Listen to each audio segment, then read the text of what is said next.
All right. So, rookie mistake. Rookie mistake.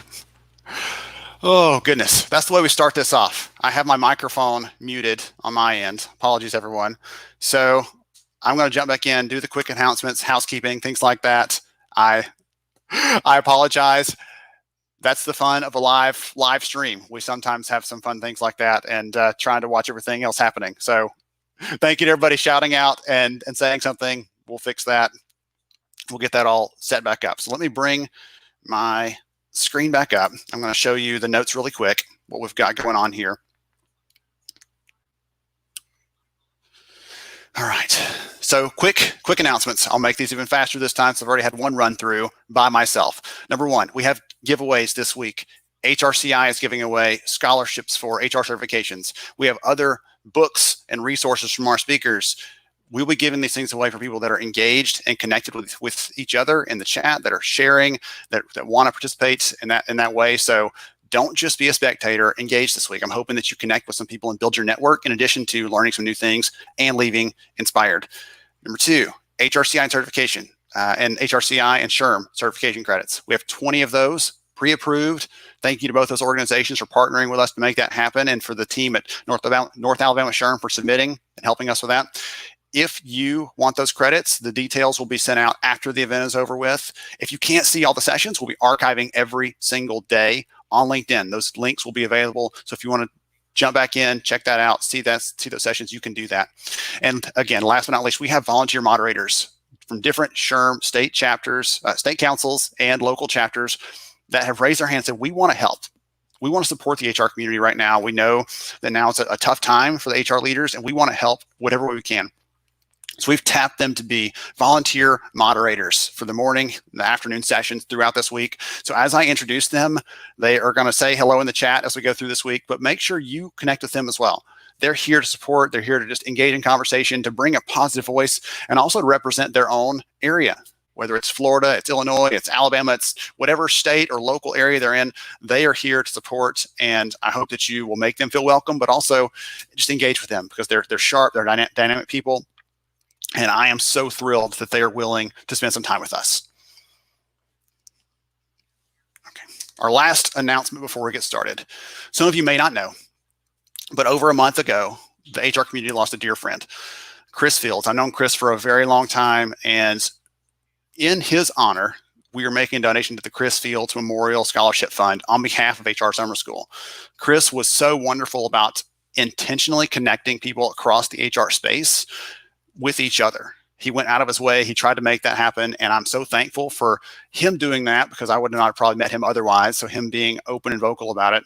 But his lifelong pursuit was about bringing people together and encouraging them. And so we're making that donation in his memory, in his honor. And we want to dedicate this event this week to that work that he did. Okay. And now, without further ado, we're going to kick off this morning's conversations. So to kick us off, we have Minda Harts. She's a best-selling author and speaker. She's going to talk to us about how to create a culture of belonging during trying times. So let's get this queued up and jump into the conversation with Minda.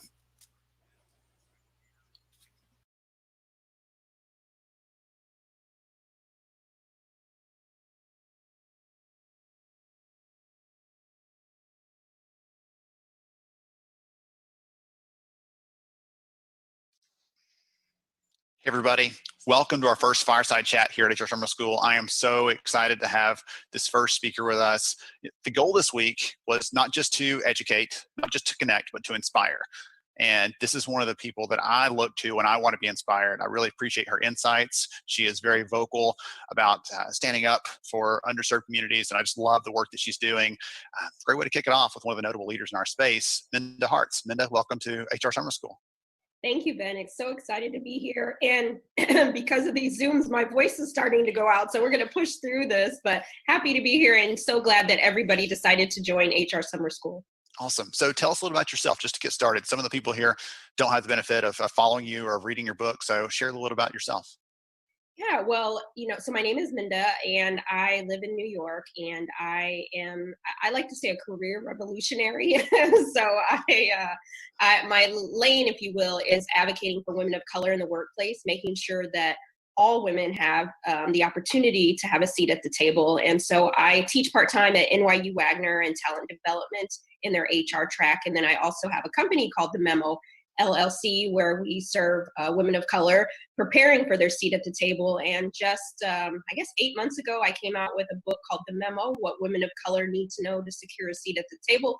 It became a best-selling book, and I hope that you all will consider picking it up, because this is how we make the workplace more equitable. Absolutely. Awesome. Well, again, and the book is how I found you, and several friends that I follow online also had kind of shouted your name from the rooftops. And so I'm a recent follower of your work, but still an avid one, as you can tell. So I wanted to ask you some specific questions about what you're seeing. And right, you talk about how to advocate, you talk about how to create a more equitable, inclusive workplace. So right now, employers, the workforce, are facing some really incredible challenges, some unprecedented challenges. How can businesses create this culture of belonging, of support for all of their people right now? Yeah, Ben, that's a great question. I think, even though our four walls look different right now, I think it's really important that we understand that working from home looks different for everybody. And I think it really is going to require our managers. We have so much, they have so much power right now to make sure that we make the workplace better than we left it, a couple months ago. And so I think that three things I'd like to offer is, leading with empathy, because everybody, again, you might have, I don't have any kids, but if I did, a kid could hop in my lap at any moment on our Zoom call, right? So it's going to require my manager to have a little empathy, a little space, and a little grace. Number two, listening with curiosity. When you ask me how I'm doing, what am I really saying, right? Because we know that when we say, yes, I'm fine, this is unprecedented times, like you said, so not everybody's doing okay. So, digging a little deeper, again, building on that empathy, listening with curiosity. It might require you to get off the Zoom call with the group and call that person that you manage directly and say, hey, just wanted to check in, and really lend yourself, create that virtual open door policy. And lastly, I would say lead with courage, because mentorship, sponsorship, allyship should not stop because we're in a virtual environment. So it's going to require us to lean into our courage and make sure that we're standing up for our coworkers and the people that we manage when we're on these, virtual hangouts, when we're in the chat, and just make sure that everyone feels safe in the working environment. What I love about that is, like you said, the current environment doesn't change the need for courage, for empathy, right, for curiosity, for putting those things at the forefront. 6 months ago, you would have said, let's do these things right. Now it seems like, because of the strangeness of everything going on, it's even more important, because we have to be intentional about that stuff. It's not something that's going to happen accidentally when we pass someone by. We can check in on them and support them. We don't have those opportunities to see them in the office and say, hey, I noticed something's up with you. Can I, everything okay? So we don't have that. So we've got to be really intentional about it, like you said. I love that. And a year from now, things are back to whatever normal looks like then. Even then, those things are critical and timely at that point. So I love that, and great examples there. I love those pieces.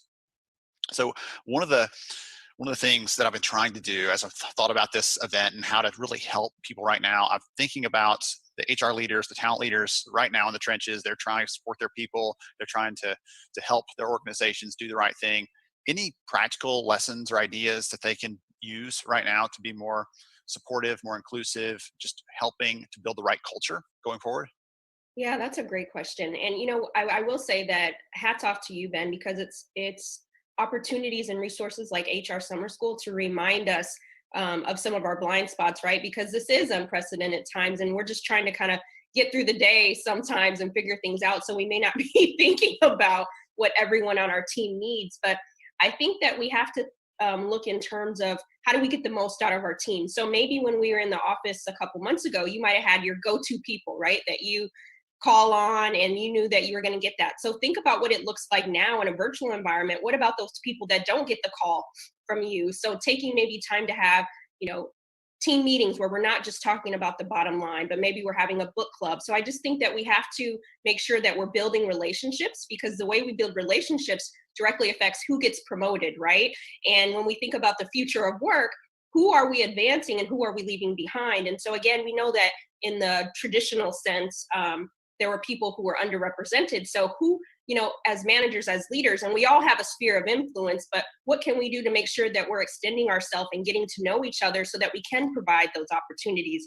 And so for me, I think it's really the core of this is relationship building, because once we understand each other's skill sets, then we can work together as a team and build the future of work that is inclusive. But it's going to require us to do some things maybe a little bit different now that we have an opportunity to make change. I love that. Yeah. Any relationship building is so, it seems like just do that and you're done. But that seems like it's a big thing to ask some people to do. Maybe it's not their natural bent to do that, right? Mm-hmm. That might be something that you or I, we absolutely look for those ways to build relationships. Any advice for someone who doesn't have that as their natural inclination, someone that might be more reserved, ideas on how to build those sort of connections, those sort of relationships with other people that they can then leverage at the appropriate time if they're trying to put their name in the hat for a promotion maybe later or something like that, just as a way to stay connected with others? Any advice on that piece of it? Yeah, you're right, because I know it may seem like I'm a extrovert, but I'm really an introvert, and I have to push myself to really do it. But what I realize is that when people think of you for opportunities or can vouch for you, it's because they know you in some way, shape, or form. So I think the real awesome thing about being in this remote environment is that everyone is at home right now. So this is your opportunity to ask for that virtual coffee. And it doesn't have to be with 100 faces on the screen. It could be just that one-on-one situation. But then also too, I'm a big advocate of, as you said, advocating for yourself. So even if it's just your manager, building a stronger relationship with your managers or your team members, one-on-one. It doesn't have to be everybody on the Zoom call together. But I think it's really important that we learn to articulate our value and quantify our worth and let people know what we need. Because I think sometimes, even as colleagues, how can we be an ally if you don't know what I need, right? We have to build those relationships. And I think it's really important that it's a two-way street, right? I have to tell you what I need, and someone has to, as we talked about, be a courageous listener and understand, what I'm really asking for. So I think this environment really gives us a chance to kind of pause and figure out how we lead with inclusivity and belonging, because at the end of the day, we all want to be seen and heard.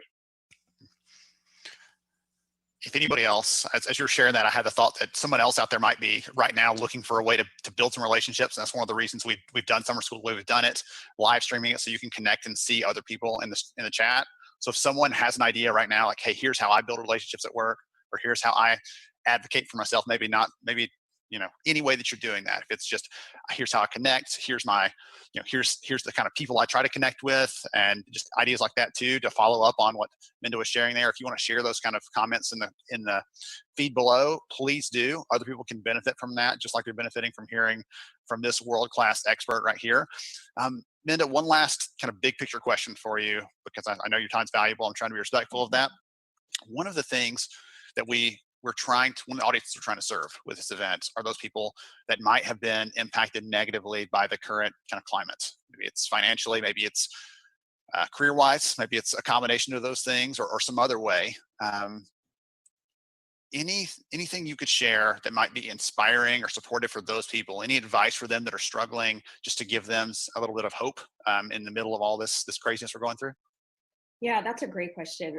I just want you to know that you're not alone. I think sometimes that we feel like we might be going through this alone, but if you look at the statistics, there's so many more people that are experiencing what you might be experiencing. And I know that may not make you feel any better, but knowing that you're not alone and that there's people like us out here trying to make the workplace better, trying to make your next job a place where you can feel a sense of belonging and that you can feel included. And so the work that we're doing today will ultimately affect what your workplace looks like tomorrow. And so know that you're not alone. We're here for you.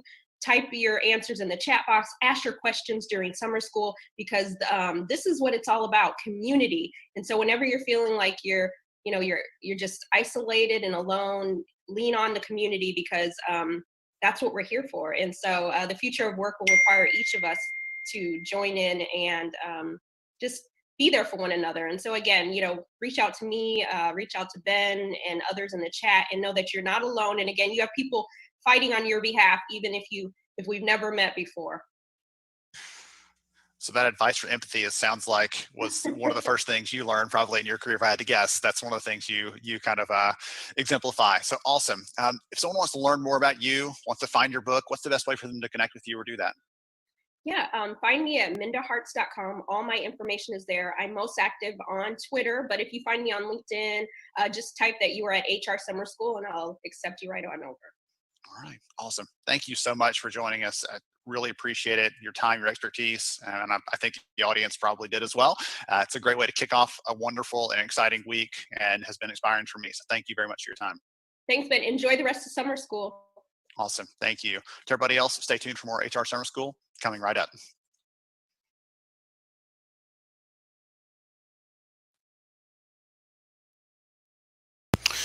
Okay, goodness gracious. So I told you we're going to start with a bang. Minda is it's a ball of energy, as some of you were saying, a force of nature, positive force, and so thankful for her. One of the things I neglected to do, I talked because of my mute fund this morning. One of the things I mentioned was we have some great volunteer moderators helping out, but I neglected to mention the one that's helping out this morning. So Rebecca, I apologize, totally my fault. We have Rebecca Morgan here. She's in the chat. You've probably seen her. She's posting a ton of stuff, commenting, sharing ideas. I appreciate that about you, Sarah, Rebecca. Rebecca Morgan is the founder and CEO of Spark Creative, and she currently serves as the legislative director for Montana State SHRM. So Montana appreciates you for representing them here, Rebecca. I've got Sarah on the mind this morning, apparently. Rebecca, so glad to have you here. Our next speakers coming up shortly are, let's see, Greg Hawks and Aaron O'Malley. So Greg and Aaron are a phenomenal, goodness gracious, they're going to excite you. They're going to inspire you. I think you're going to be thrilled with what they've got to share with us. They are, again, I'm trying to pack this first day with some really exciting conversations, people that just want to bring the excitement, the positivity to us. And they're going to do that for us in just a moment. Once I get my slides back up. All right. All right, I'm going off. I'm going to bring Aaron and Greg on. They are going to bring some excitement. They're going to bring some energy, and hold on to your seats because here they come.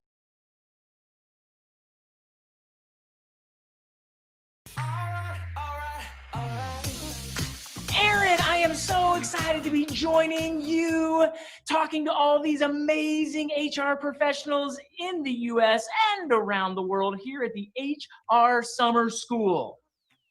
I'm super stoked, Greg. I can't wait to share this time with you and to spread some knowledge out there. Well, good. That's the plan. So you and I, we're going to talk culture, communication, connection. We're going to have some laughs. We're going to deal with our augmented reality that we're virtually living. And so let's just jump right into it so these men and women can get some good info. Are you ready?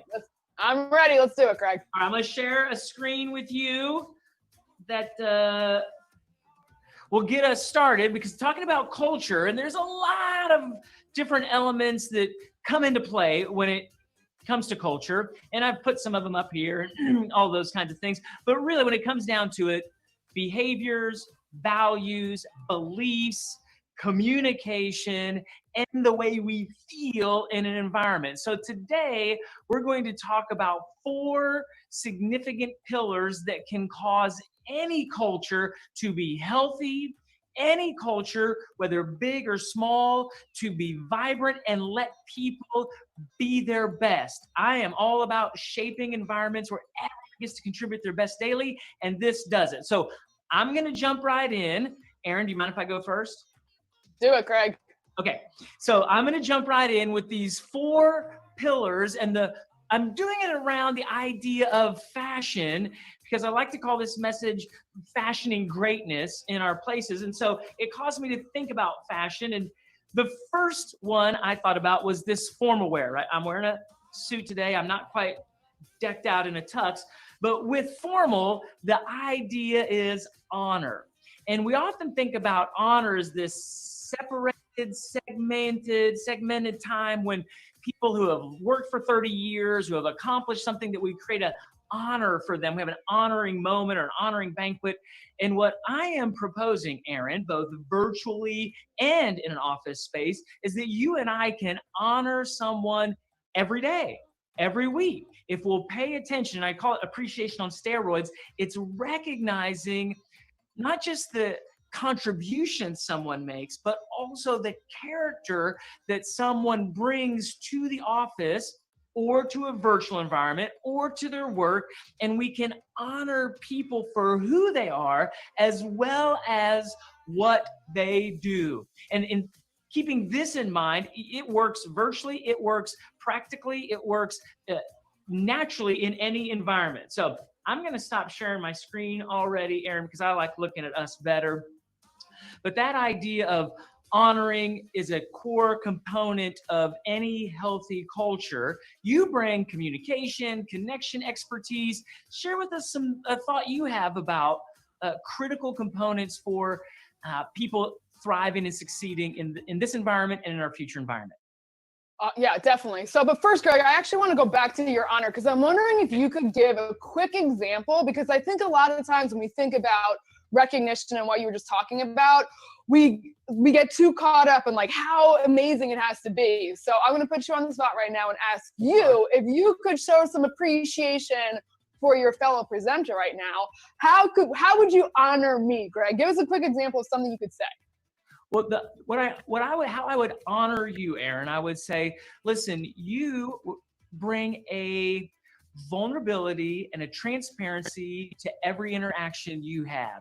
Who you are, you don't hide it, you don't keep it tucked away for different audiences, you don't change the thing. And so what I would honor about you is your consistency in who you are in every environment. And that's something worth honoring, because very few people are able to be the same selves in every situation. And so that's what I'm compelling individuals to do, is to recognize the people, not just what they do, but who they are. And so I would honor you by your consistency of being.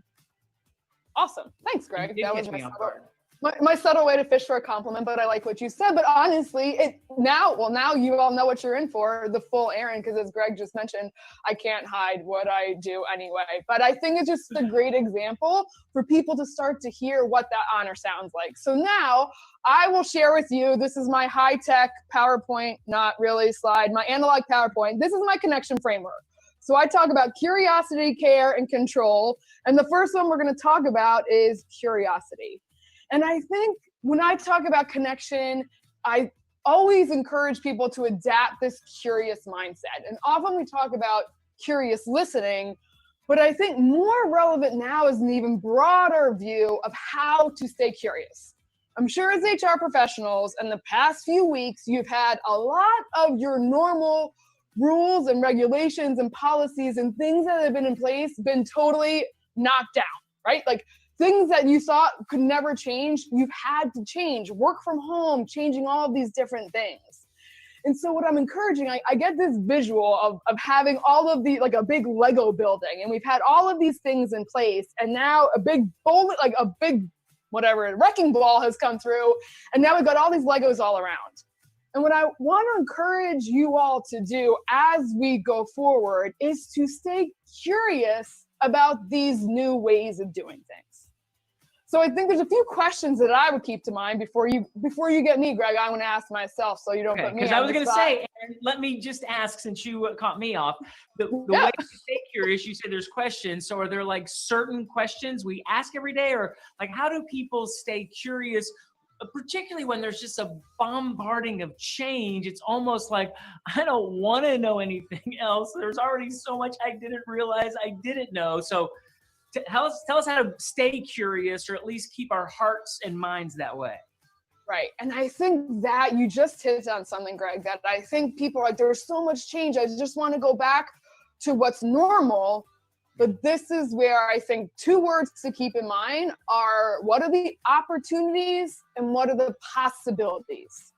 So when we think opportunity and possibility, we can look at all of those Legos scattered around and say, okay, what is different?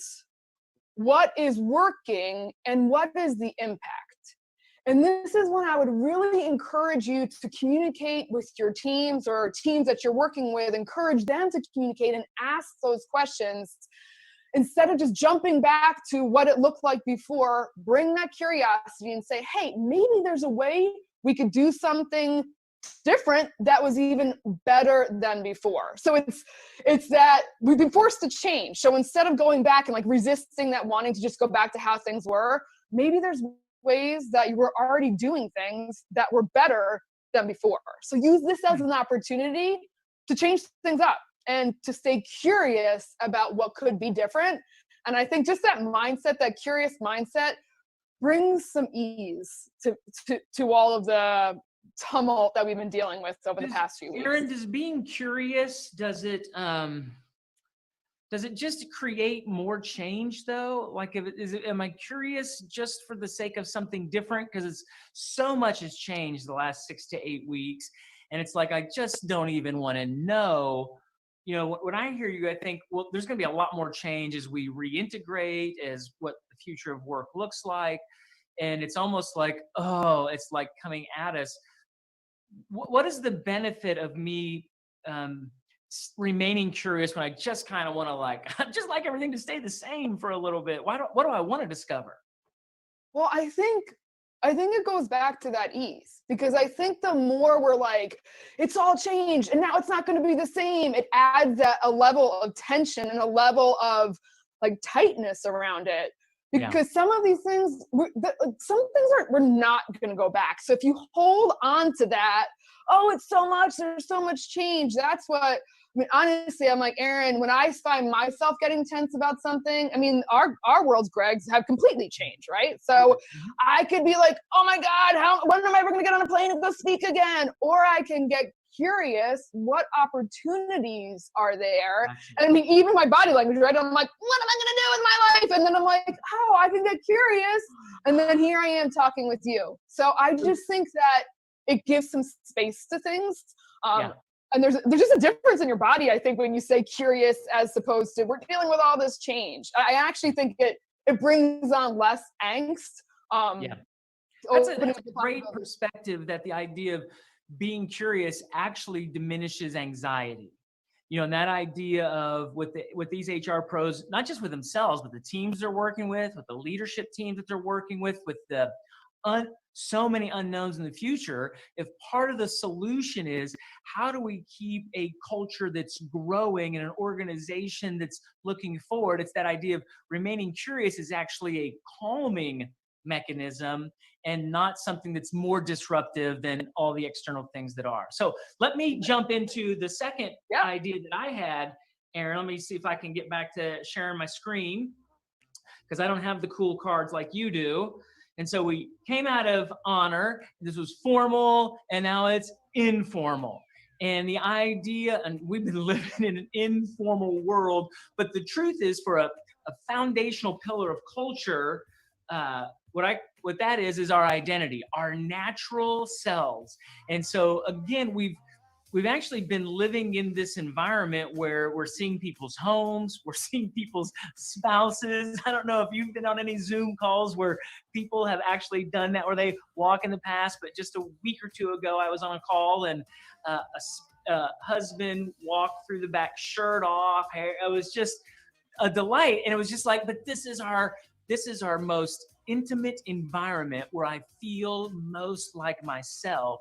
And what I like about what's happened with our changing dynamic of work, with everybody sheltering in place and people being in their homes, is that at least it's given the opportunity for people to feel comfortable letting others see them as they are. I mean, part of our responsibility, part of HR responsibility, part of being caretakers of a culture is shaping these environments where people know it's safe to show up in a t-shirt, know it's okay to not have all your makeup done. Now, in this environment particularly, you know, we're having so much communication this way, but the future, you know, when we come back into physical environments, people will be dressed up again, will be putting on their best. And yet it's not just the physical, but it's who I am, what I care about, what I value, and how does that align with our mission? I mean, really, the greatest leaders and the greatest cultures are able to take who people are and let them lean into that most to fulfill the mission and the goals and the objectives of the organization. And really, look, the Strengths Finders kind of thing plays into that, knowing what we're naturally best at, and then saying, hey, I understand this about you, I recognize these characteristics, and those kind of environments let people really flourish and feel successful. It's amazing. And Aaron, you probably had this experience working with people who are not thriving in a workplace, whether you put them on an improvement plan or you put them on a probation. At the end of the day, they're not happy either.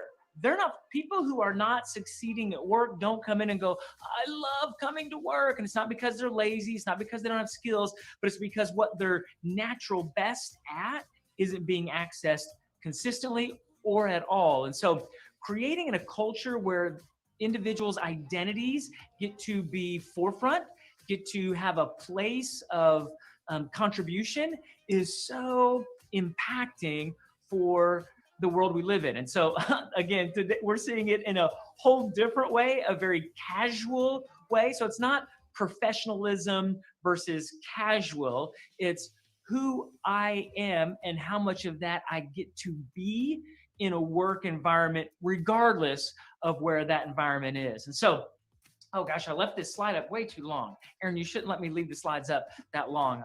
I like to see you and I on the screen. We're more appealing than the slides themselves. So I am in my full. Right, great. I was going to say, that's the second pillar. Now, what were you going to say, Aaron? I was going to say, especially since I have my full makeup on today, Greg, to as part of the identity. But I think it's such an interesting aspect, and I love what you said, that we've seen so much. We've seen so much that we never. I think I've talked to more people and learned more about people. It's one of those fun unintended consequences of this whole situation we've been through. But what you just were talking about leads perfectly to my next point, which again, tell me. I will. So we're now at point number 2 with my fancy diagram here, and that is care. And I think, Greg, what you just talked about, when you said it, people want to be heard, they want to be understood for their full selves. And when we talk about care, it's really showing empathy. And I think the world has been forced almost into an empathetic state right now. And I think more than ever, when we think of empathy, it is realizing that, what people are feeling and why they're feeling that way. Yeah. And I think when we think about empathy, it's also addressing that feeling out loud. And I don't know about you, Greg, but I kind of tend to be, and I feel like a lot of guys tend to be this way. We tend to want to fix things before we acknowledge how people are feeling. But if I think fixed, then you don't have to have the feelings. Isn't that the kind of the reasoning behind that? I think, honestly, that's so much of it that we want to. I think there's a few reasons people like to fix. If someone comes to you and they're not feeling great, or they're frustrated, or they're upset, or they're exhausted, whatever it is, or, we can go positive emotions too, but we'll stick with the more challenging emotions now. We don't want, a lot of times we want to make it better, right? We don't want you to feel that way. So we always care. Because I care. That's your whole point. I care. Let me help you fix this. Yes, but there's a different way, I think, a more effective way to show that we care. Mm-hmm. And that is acknowledging that feeling first. And I think you touched on it, Greg. A lot of times at work, we're like, we don't want to go there. But to your previous point, when you acknowledge that internal feeling, for me, that's why I always think, we always talk about walking in people's shoes. But then I always think, Greg, are you really going to put your feet in my shoes? Probably. If they're John Fluvogs, I just might. That is true. Greg and I both have a Fluvog obsession, which we should do another video on. But mostly when men and women's shoes separately. I'm not obsessed with women's shoes, just to clarify. But I think when it comes to acknowledging that feeling, right, first, and saying, hey, Aaron, it seems like you're real frustrated. I mean, a perfect example the other night, my husband came home. He has still had to work, and he's like, how was your day? And I was like, blah, blah, blah, blah, blah. And I might have gotten a little bit like, ah. And he's like, I don't know what to say. I don't have any advice. And I'm like, Mike, there's literally nothing that man could do to change anything. And we're both like, it just sucks. And I think that he's like, it must be hard to be stuck in this house every day when you're used to being out and about. And I was like, yep. And so, good man. What a good man you got there. But that's the thing. And I think just acknowledging that, we both kind of had this pause, and I'm going to talk about pause in a minute too, but it's just kind of that like deep breath of like, yeah, this kind of sucks. And now he gets it. And then we moved on and had dinner. So, but I Aaron, think, let me interject here for a hot second. In a work environment, right? We don't have spouses, and in a work environment, some of the feelings that people have, there needs to be some forward progress, because we're talking HR professionals here. So they've got a plethora, like they can't exhaust, and I'm sure many of them have been exhausting themselves emotionally, kind of feeling, taking on what everyone else is. But the whole point also is, like, I feel you, but let's not remain, or is it, I guess, just have those feelings, and I'm going to count on you to be an adult, and tomorrow you'll wake up and maybe have some new feelings? Or, like, again, take me to a larger perspective in a work environment for the HR pros that are listening. Right. And that's a great point, Greg. Thanks. And I think it's interesting because a lot of times when we talk about this, I think we miss that empathy step. But I think because of the situation now, a lot of our capacity is at a lower level. So I think it's the empathy. So stating it out loud, hey, Greg, I can see you're having a tough time, but then it's consciously switching to that compassion. Because if you're having a real bad day, Greg, I don't want to take on all of it. So it's verbally acknowledging it, like, yeah, this is hard, this is frustrating, this is challenging, whatever it is. And then switching to, so Greg, how can I help you?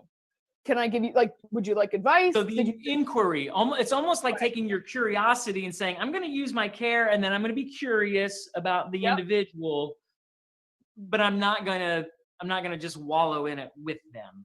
No, it's not a let's both spiral down together. But I think when you start to say that feeling out loud, it's almost like you don't need to do anything else, because really all I want, like you said, is to be heard and understood. And when you say the feeling before you fix anything, that's what you get.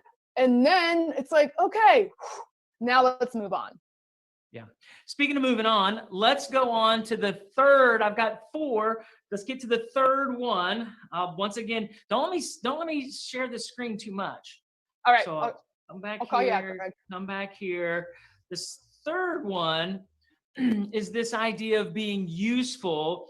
And, so there's formal, honoring, informal, our identity. Useful for me is our excellence. How do we create a culture where excellence is consistent every time? Because I'm sure you know this, Aaron, excellence is an attractor. And you and I as people are drawn to excellence. It's just inherent in our human nature. When we get around people who have a standard of excellence about them, we're attracted to them. When we get around products and organizations who really have an excellent culture, that excellence is part of it, what happens is, and I call it a twofold proposition, because in an organization, in yours, you get to say, this is what excellence looks like. This is what excellent customer service looks like. This is what excellent benefits looks like. This is what excellent product looks like. This is what excellent serving our clients, our customers, and even our colleagues. So there's internal and external, but we set the bar. This is what I love about excellence. We get to set the bar and say, this is what it looks like. And then the marketplace gets to say yes or no. If you internally say, we have a really excellent benefits package, and the employees say, I used to work at another place where I had a lot better situation, a lot better scenario. There's that differing between here's what we say excellence is, and here's what the marketplace says excellence is. Again, internal or external. And when you're creating an environment that says, we're going to have excellence as a core component, what's really critical to understand is oftentimes people mistake stewardship for excellence. Stewardship is Greg, I'm gonna pause you there, because I want to hear about stewardship and I want to see your face. Okay, there we go. That's what I'm saying. See, I get talking, I'm looking at it. So here's what happens, Aaron, is that people think stewardship, which is doing the best I can with what I have. You cannot have excellence without stewardship, but stewardship in itself doesn't equate to excellence because, oh, I don't have it right here, but if I had a guitar, I could play for you GCD, 3 chords in the truth. Ah! And I would say, freaky, freaky, freaky, freaky, freaky. And you would say, Greg, please stop. And I would say, but Aaron, I'm doing the best I can with what I have. And you think, that is not excellent, my friend. That is not excellent. And the differing idea of how do we as an organization get feedback? The marketplace does it. If you create a product and you say this is an awesome product and the marketplace says that's a crappy product, they don't spend money on it. They're not repeat. You go to a restaurant, and they say, we have the best food. And you go, I didn't like this meal. You don't come back. But if they have something you say, that is awesome. That is excellent. I mean, we have particular food items that we agree with the restaurateur. Those are excellent. We want them every time. And within an organization, there are ways of communicating. There are offerings that can be made. And so as an HR professional, my compelling point for creating this kind of environment, for having this pillar of excellence, is to continually articulate, here's who we are as an organization. Here's who we are as a leadership. What is your experience? So instead of the thinking of how typically they do feedback in one direction, or even in a 360, the idea is around excellence. Here's what we've set the bar at. Here's who we're trying to be. Here's what we're trying to create. Here's how we think we're doing. What is your take on that? And including those in ongoing conversations. So it's not a formal assessment, but there's a continual flow of communication that lets us know if we're being excellent consistently. And excellence is hard. Consistently, creating a one-off or even consistently, or more so consistently. So, Aaron, that's the thought on shaping that, having that pillar of excellence and letting it be confirmed is really one of the best ways to nurture this environment where people get to contribute their best. I'm getting this visual of like an internal Yelp system where you could leave reviews of, is this really excellent or is this really not? But it's sort of the same.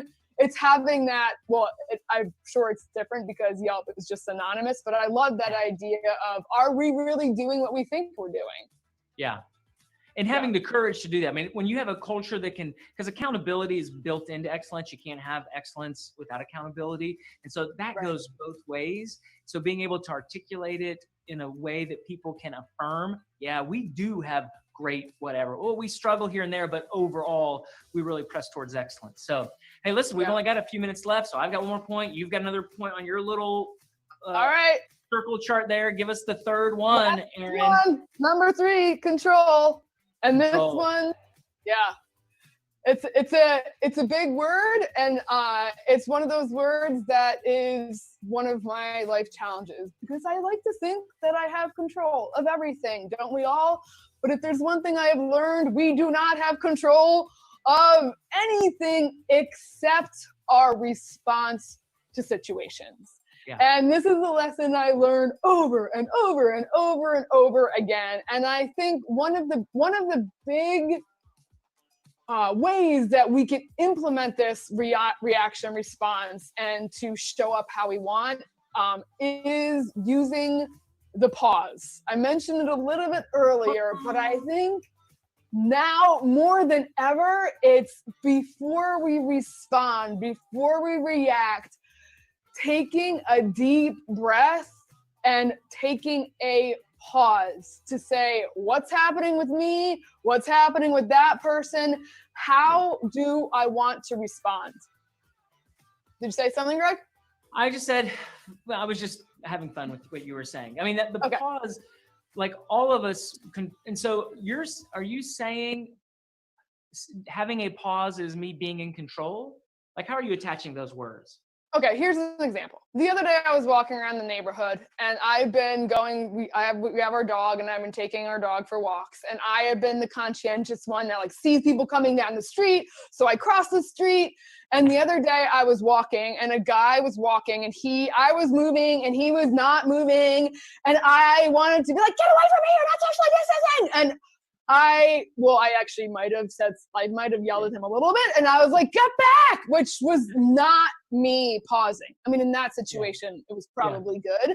Yeah. But I think it's one of those things that not yelling at people walking down the street, but if I get an email, I'm finding myself more reactive to be like, what are you talking? And I'm like, no, pause, Aaron, right? Or if my husband, if he says something and I'm like, why would you even take a deep breath and pause, Aaron? Yeah. So I think it's just being aware again that, I don't want to this isn't just for now. This is right. Forever, right? So I think it's being able to say, but I think now we are operating at, I think, a little bit of lower capacity. There's just a lot of things that we're dealing with that we don't even realize. So I think it's just taking a deep breath and thinking about why I'm like getting back into our bodies. Like, what's my body feeling? Why am I feeling that way? And taking that deep breath before we respond. And one more thing real quick, Greg, I think that's interesting with the pause. It goes both ways. And I think it's that person that snaps at you or maybe responds in a way that you're like, whoa, what's going on there? It's the pause to say, bringing back our curiosity, I wonder what's going on with Greg, or I wonder what's happening there. And I think there's a big opportunity for a whole lot more forgiveness now, because we're all like, right? So I think just remembering that pause lets us respond how we would want to in our best possible way. Well, Aaron, I love all the things you said, because honestly, even first of all, people like to be in control. Everyone listening to this, they have a tendency for control freakishness. Or like, I want to everybody just do it my way, everybody be okay. And so that idea of saying, here's how you can have some control. Here's how, if you access some of this curiosity, it actually is an expression of care. So all of those intertwine with having this culture that enables people to bring their best. So let me wrap on my final. I'll screen share just one more time. And again, I will bring it back here. So we ended on our excellence. And then the last one is uniform. And I just called the uniform the idea that we're part of something significant. People have heard that phrase, everybody wants to be part of something bigger than themselves. And I don't know if that's true. I think everybody wants their life to matter, because we all think our lives matter. Like, that's why everybody expresses their opinion on social media and puts it all out there, because I think what I have to say is important. And the idea of creating an environment that doesn't just platform voices, and I'm a big fan of creating platforms for other voices to be heard, but the idea of how, as a community of an organization, we are serving others in our community. I'm going to stop sharing right now, because this idea of selflessness. And I think in this environment we've been living in, there's been lots of people who have shrunk back out of fear, but there's also been a lot of people who have gone forward and said, how can we provide food for kids and families who normally would get it through other means and now aren't because of school? How can we help our teachers and our families that are needed? There's been a lot of community giving, and honestly, a lot of organizations that have a culture, a healthy culture, they're already active in their community. It's part of who they are, because they let their people be selfless. And kind of in line with your control, our nature is to try to contain and be in control, like I said, of everything, and which tends to have a selfish bent towards it. And so when we can say, I'm going to release, and so I'm going to take that pause, so I'm going to control my pause, which is a little counterintuitive, also plays into our selflessness. How can I give of myself for others in our organization and really in our communities?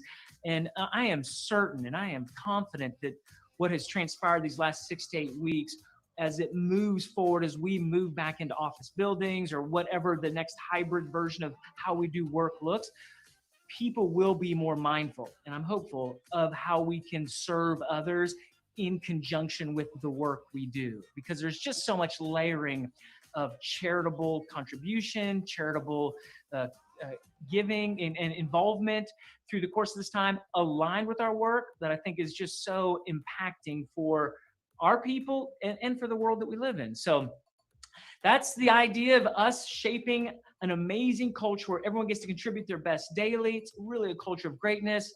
Aaron, you have fantastic elements that just intertwined with these pillars. It's like we have offered HR professionals hopefully some really useful content to ponder, consider, have conversations about. Aaron, we're getting ready to wrap things up. Any final words for these amazing HR professionals who are listening in on the summer school today? I just think my final concept that I always try to remember is like find the funny. And I know that might be real soon right now, but I have to say, right before this happened, Greg, I invested. I'm like, I'm going to spend some money on an awesome suitcase. And I mean, literally every day I open up my closet and that away suitcase just taunts me because it hasn't been there. But you know what? I just smile and I laugh and I think, hey, you know what? When I get to go on into my next trip, it's going to be like the best ever. And this suitcase really will be guaranteed for a lifetime because who knows if I'll ever be able to use it again. So I think, funny. Find the funny. We're just wrapping this up. Find the silver lining. Find the funny and the humor in all the situations as you care. Be curious. My curiosity is I stay curious. Show your curious, care, and control in a culture that has excellence, identity, honor, and significance in it. Thank you so much, Aaron. Thank you so much, HR professionals. Keep serving people well.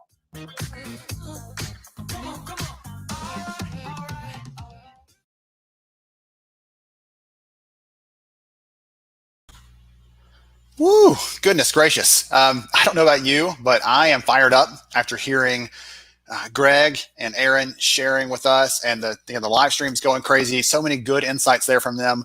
We are on fire and we're just a little ways into our day. So this next speaker coming right up here, we have Alana Fink. She is an expert in resilience, and she's going to share with us some ideas, some insights on how to manage uncertainty. And we already got some ideas from Greg and Aaron on curiosity and those the important things of being creative and pausing before we react. All good insights that are applicable right now. But here we're going to transition over to Alana to hear about people who are resilient and how we can use that resilience to come out of tough times with the right mindset. Alana, I'll turn the floor over to you.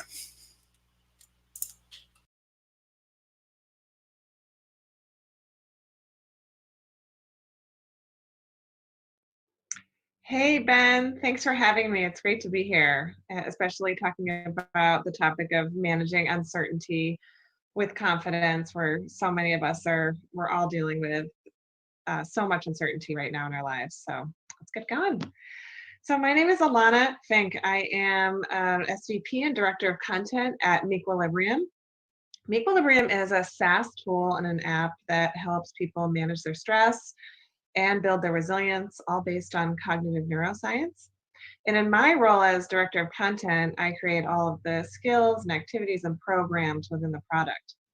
I'm also an integrative health coach trained at Duke, and I'm a resilience and well-being expert. And I'm excited to talk to you guys today about uncertainty and how we can better manage through these unprecedented times.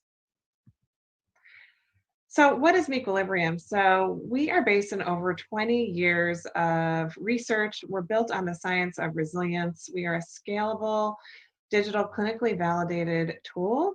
We enhance employee engagement. We drive productivity. We decrease burnout, which is at epidemic levels right now. We're really harnessing behavioral psychology, neuroscience, and machine learning to deliver well-being, stress management, human capital management at scale. All right. So we are living in what I'm calling the age of uncertainty, right? Even before COVID-19, we were living in such times of disruption and transformation, both at work and at home. And now with COVID-19, it has been accelerated even more. And uncertainty is actually one of the top human stressors worldwide. We are wired to fear uncertainty.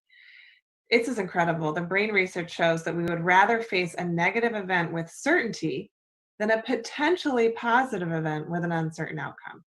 Our brains just want to make sense. We want to plan. We want to plan for the future. We want to plan for our own success. That is the nature of our brain. And so uncertainty really can drive a lot of anxiety and stress for us. So what do? We need some help in handling this new reality. We need to adjust resiliently, right? Our behavior around this new normal. So I'm going to talk about 4 things that we can do today in our organizations, with our teams, even within ourselves. So we're going to learn about managing anxiety, which is skyrocketed now. It was already high before COVID-19, even higher now. We're going to talk about making a self-care practice, which is incredibly important, particularly now when our schedules have been thrown up in the air and our definition and our norms of what is success and when we're done with the workday are all kind of new and unclear. We're going to learn to create some work-life balance, which is one of the top needs. I was just reading a poll from Josh Bersin that work-life balance is one of the top stressors right now and needs in this COVID world that we need some support with. We're going to learn to find the good too. We've got to practice some positivity techniques. These are powerful techniques that can support us at this time. So resilience is going to be our guide here. So what is resilience? How do we define it? Resilience is the ability to manage stress, bounce back from adversity, and move forward and thrive. So a lot of us think resilience is that grit to get through, and it is that, but it's more. It's not just getting to zero. It's that ability to move forward and to thrive in our lives. And as we like to say at Equilibrium, resilience is a state, not a trait. It is not something you're born with or not. It's a learnable set of skills. Anyone can learn them, and that's what we teach in Equilibrium. So the science is really clear. Our thoughts drive our emotions and our behavior. I'm just going to say that again because it's important. Our thoughts drive our emotions and our behavior. So if we want to change our behavior, if we want to change our stressful reactions, our feeling angry, our blowing up, our imagining worst case scenarios, if we want to change that, we've got to start with changing our thoughts. And resilience is really the science of helping us do that. Now, how many thoughts do you think we have a day? 100, 1,000, 100,000? Well, the research is really interesting. We have over 60,000 thoughts a day. 60,000. Some of them are conscious, some of them are unconscious, but 90% of those thoughts are the same thoughts you had yesterday, the same thoughts you had the day before, and the same thoughts you had the week before that, the month before that. 90% of our thoughts are the same day to day. And 85% of those thoughts are negative. So let's walk back that logic for a minute. If 90% of our thoughts are the same day to day and 85% of them are negative, and our thoughts drive our emotions, and our emotions drive our behavior, and our behavior drives our choices, and our choices drives our reality, if we want to change anything, we got to start with our thoughts. So let's look at some ways we can do that. So we're going to talk particularly around this idea with managing anxiety. So we are all wired for the negative, as we just kind of talked about. You know, it's what kept us alive when we were being chased by lions, tigers, and bears. It helped us spot predators and run. It kept us alive. We don't need that ability so much today, but we are still wired that way nonetheless. And so we're wired to feel anxiety, anger, sadness, frustration, all the negative emotions, and we experience all of them throughout our lives. But we have a radar for one that's sort of more suited, more particular than others. So we will tend to scan the world looking for that one emotion. My emotion radar is anxiety. So let's look and see how these emotion radars work, and maybe you can find yours. So here's a scenario. Your organization was going through transformational change before COVID-19. Now everything has changed. You're working from home, the kids are home, you're in tight quarters. We've got financial stress added to the mix, and the project that was mission critical for you is now depending on unreliable remote meetings and trying to get people together, and the future of your work now just seems more uncertain than ever before.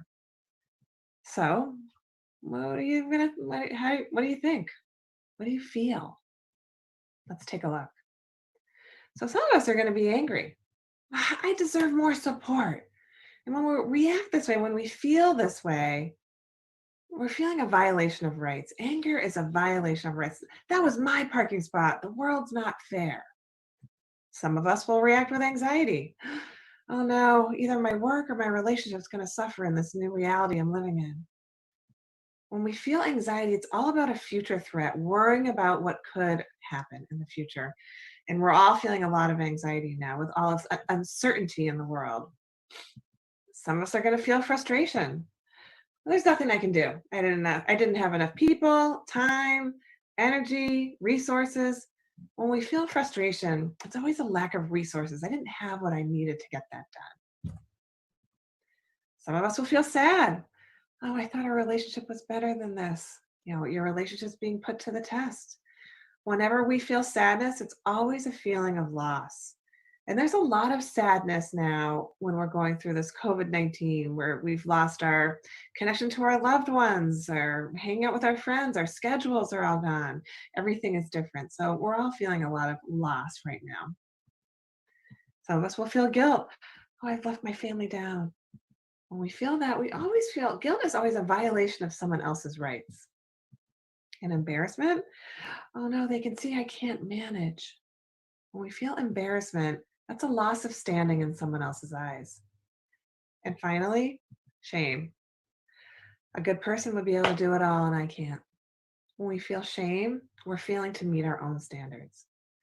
So we can see that we feel all of these emotions throughout our lives, but there's going to be one in particular that's going to be more apparent for you. As I said before, mine is anxiety. A lot of people are feeling anxiety now. This is an incredibly powerful and useful tool that we can use to understand our families better, our kids, our partners, our teams that we work with, whether you're a manager or not, and our organizations. When we can start to understand what people are feeling and what they're thinking, we can support them, and we can engage with them much better and engage for much more high performance if we understand them. So I encourage you guys to find your emotion radar. And now that we know that, what do we do? Well, these are the signature emotions. These are the emotion radars of the equilibrium population spread out. So we can see that over half feel anxiety and frustration. That's pretty typical of a spread when we look at a population. So we can understand if you're thinking about your team, your organization, typically over half will be a combination of anxiety and frustration.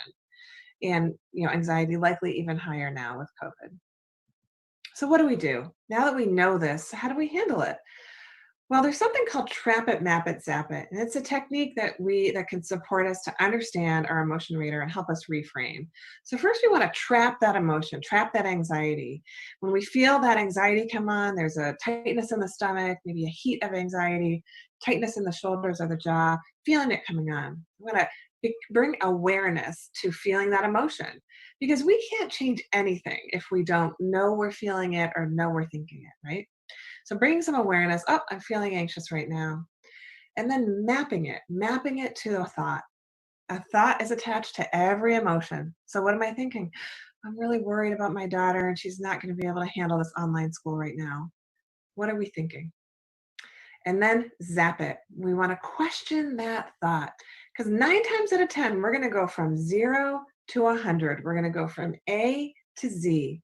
So how could we reframe that thought to be a little bit more realistic? So that's it. Trap it, map it, zap it. And after we start to get used to this, you can just do it multiple times per day. Just, oh, here comes that anxiety again. What am I thinking? Okay, how can I reframe that thought to be more realistic? This is a powerful tool that we can all use to help manage our emotions. All right, number 2, making a self-care practice. Absolutely critical right now, and even in general. The World Health Organization classified burnout as an actual condition earlier this year, and that was even before COVID-19. And Gallup at that time did a poll and found that 67% of people were either partly or feeling very burned out. So that's epidemic levels. And burnout occurs, the definition of burnout, it occurs when the demands being placed on us exceed the resources we have to deal with them. And so we really need to make sure we're filling that tank and not just emptying it, because burnout can lead to depression and a whole host of other physical health issues. So what do we do? Well, when we start practicing self-care, so much of the time people don't engage because it's like, I got to make over my fridge. I got to work out every day. It's just too overwhelming. But it is about taking one small step and then building on those steps. And we need to bring balance into our day.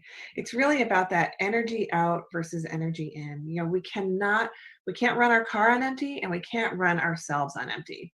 So to do that, we can look at what we have what we have that's going out and make sure we're balancing it. So take a look at this list and see if you see yourself in any of them. I think many of us can, many of our organizations and our teams can. You know, who rolls over first thing and checks their phone? I mean, that's energy out. That's starting our day. We're all doing multiple meetings now. We're all sitting for multiple hours of the day. There's a lot of mindless snacking. A lot of us are working late. You know, this is energy out, energy out, energy out. We can see it going out. So we've got to refill that tank. So we need to balance. It's all about these micro steps. So when that's going out, what can we do to balance that? Can you eat a healthy breakfast? Can you take a quick walk at lunchtime? Can you stretch in between meetings or call a family member or a friend at the end of the day that fills your tank? So it's all about making these balances of out versus in. And I encourage you guys all to think about how you can balance in and balance out. Now, the interesting research, this is from Equilibrium, and these are factors that we measure in our program. And we see something that I call a self-care halo effect. When you start to practice self-care in one part of your life, you start to feel a halo effect and a boost across your life. So these are people that came into our program that were low on physical activity. And when they worked in Equilibrium and were able to raise that factor, look what else comes along with it. More peace of mind, better eating habits, feeling less stressed, feeling less pain, and sleeping better.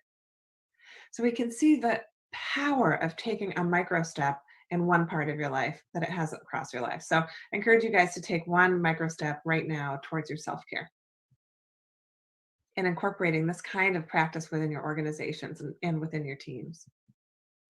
So 3, creating some work-life balance. So important right now. You know, we can't solve the work-life balance right now, right in this moment, but we can. There are techniques and methods that we can employ that can support us. So we're going to look at a few today. So this is a technique called delegate, delete, do. Really important around prioritization. I think when we've lost those norms around what is success for us within our jobs, and we have our kids home, we're all working in tight quarters, all those norms and expectations are changed. So how can we prioritize so we can be more effective? And this is simply a practice you can do on a Sunday night or first thing in the morning on a day. What can I delegate? So what can I hand off to someone else, whether that's in your personal life or your professional life? What can be delegated? What can be deleted? What does not have to be done today or this week? We tend to look at our to-dos as just one jumble, one mass, and we'll tend to tackle the urgent things and leave the important things, the more strategic, higher level things. We've got to make sure that we're deleting things, looking at what must be done. Another way you can think of this is, what are my MITs? What are my most important tasks? What are my MITs? And deleting the rest. And then what must I do? What has to get done?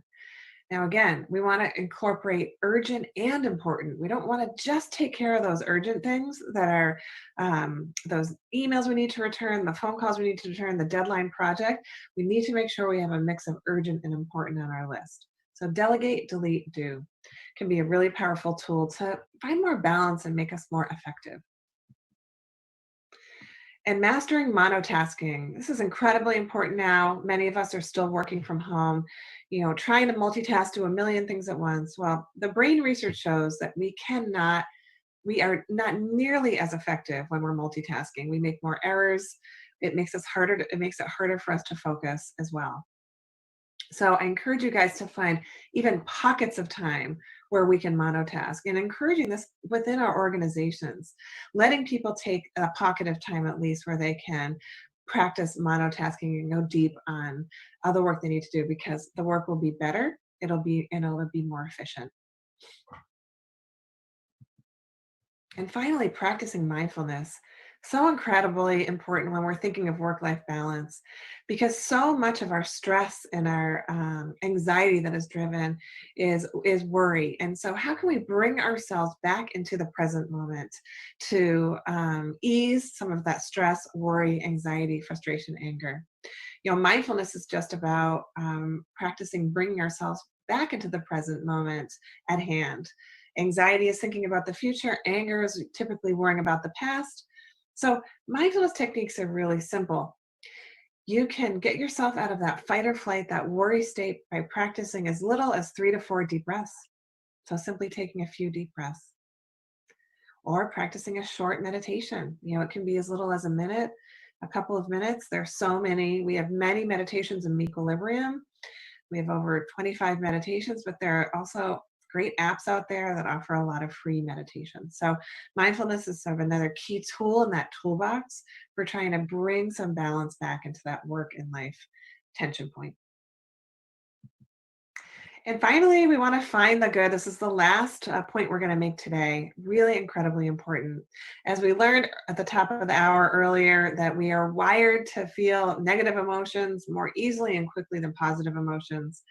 But the brain research is really interesting here as well, that we can actually rewire our brain to experience positive emotions more easily by practicing some simple positivity techniques.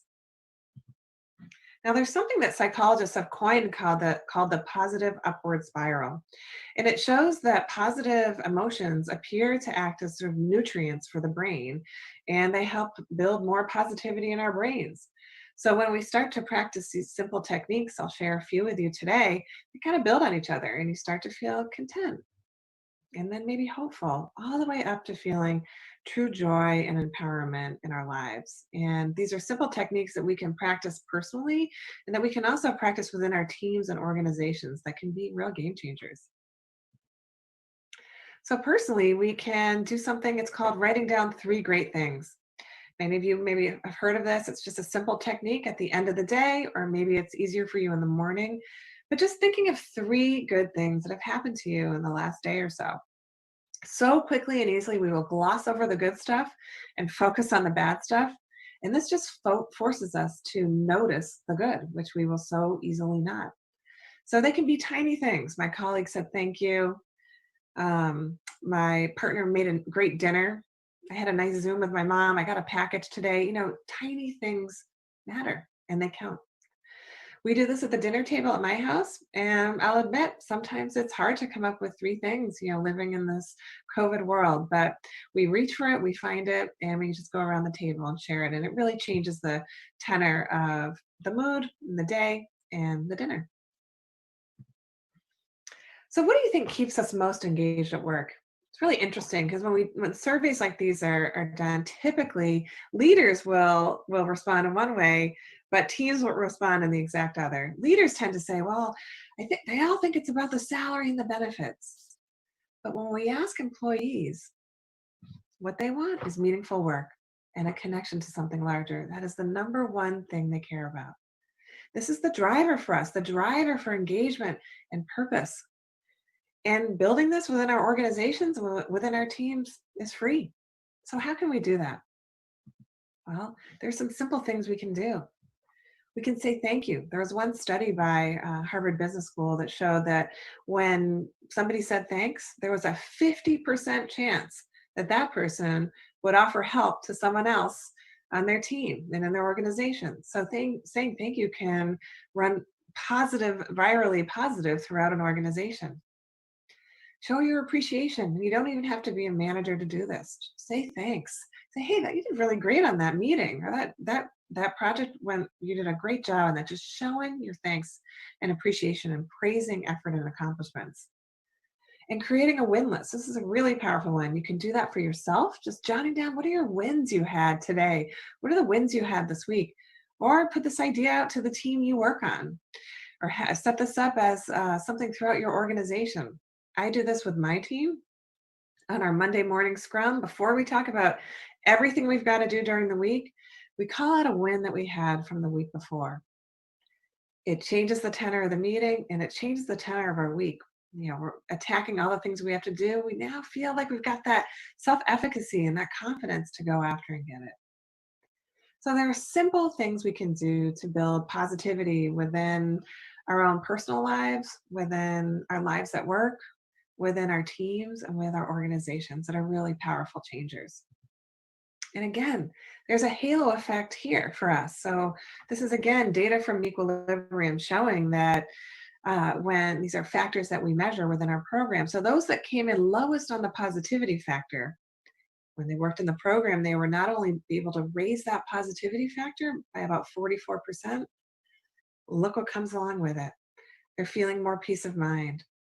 They have a better work-life balance. They're sleeping better. They're more engaged at work and they can focus better. So positivity is a powerful tool that we all have in our toolbox to feel better and to feel more engaged and effective at work. So that's it. Those are our 4 keys and techniques that I shared with you today on how we can manage uncertainty with confidence and using resilience as our guide. My name is Alana Fink. I am from Mequilibrium, and you can check out Mequilibrium at mequilibrium.com, and you can find out more about me at alanafink.com. Thank you so much for having me. This was great.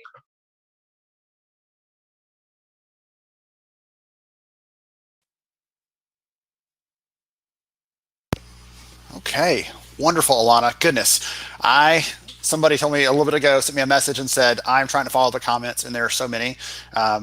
I saw great insights from Mary, from Blair, from Orlando, Rachel, Lisa, Kiara. So many good comments coming through there, people sharing their own stories, encouraging each other, connecting with each other. And one of my good friends, Steve Brown, will be speaking later this week. He actually said, hey, make sure you tell people to connect with each other. I'm like, well, yes, for sure. That's important.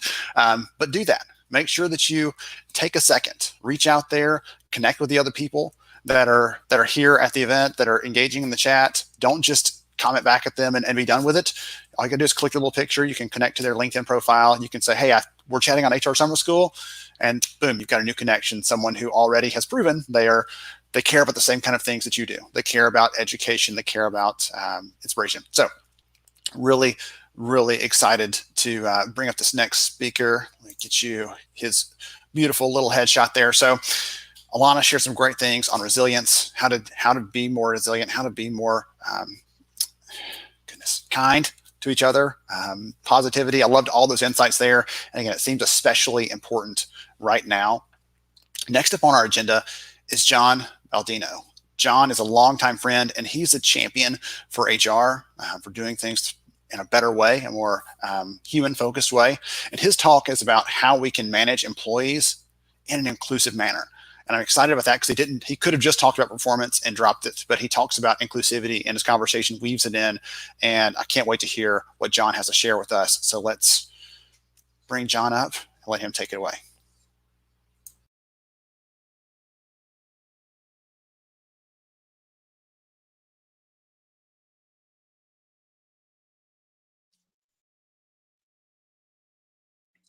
Thanks, Ben. Appreciate you having me on. Glad to be here, everybody. Thanks so much for spending some time with me. As you can see, we're going to dance a little bit through the world of performance management and obviously the current state of who and what we are in the workforce has been challenged a bit. And so we're going to have some opportunity to sort of unpack what that might look like. And I think that one of the, at least for me through the years of HR and leadership development, one of the areas that typically comes up in some way, shape, or form is this managing of performance difficulty that seems to happen. And what I notice through the years is sort of a perspective that'll take me back as being someone who is from the Italian heritage. This imagery of the organ grinder and monkey sort of perspective, I have to tell you, comes up in my mind a lot as I listen to people talk about the way in which they are looking to manage performance. I mean, for those of you that aren't familiar with with this image, and I know this is just a cartoon, but the way that this would work is either by accordion or what you see here as an organ grind.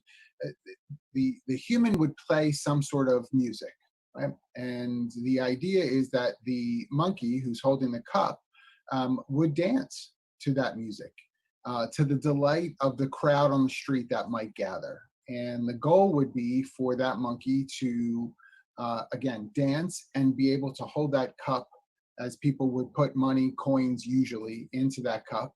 And this would be how the organ grinder would survive, right? That's how he would earn a living. Of course, the monkey would be fed as well with some of the proceeds from that. He'd be able to buy food for this. But you know, for this kind of imagery to be what jumps to mind a lot when you think about performance, that dance for me kind of perspective should be a little troubling, right? Here we have an animal that, you know, is kind of being trained to just do the same thing over and over again. And what you don't see in this image that was quite common would be some level of leash, right, on the monkey, because monkeys would run away. I mean, wouldn't you? If all you were asked to do day in, day out is dance to this accordion or organ music and collect money for the human playing the music, it might get old.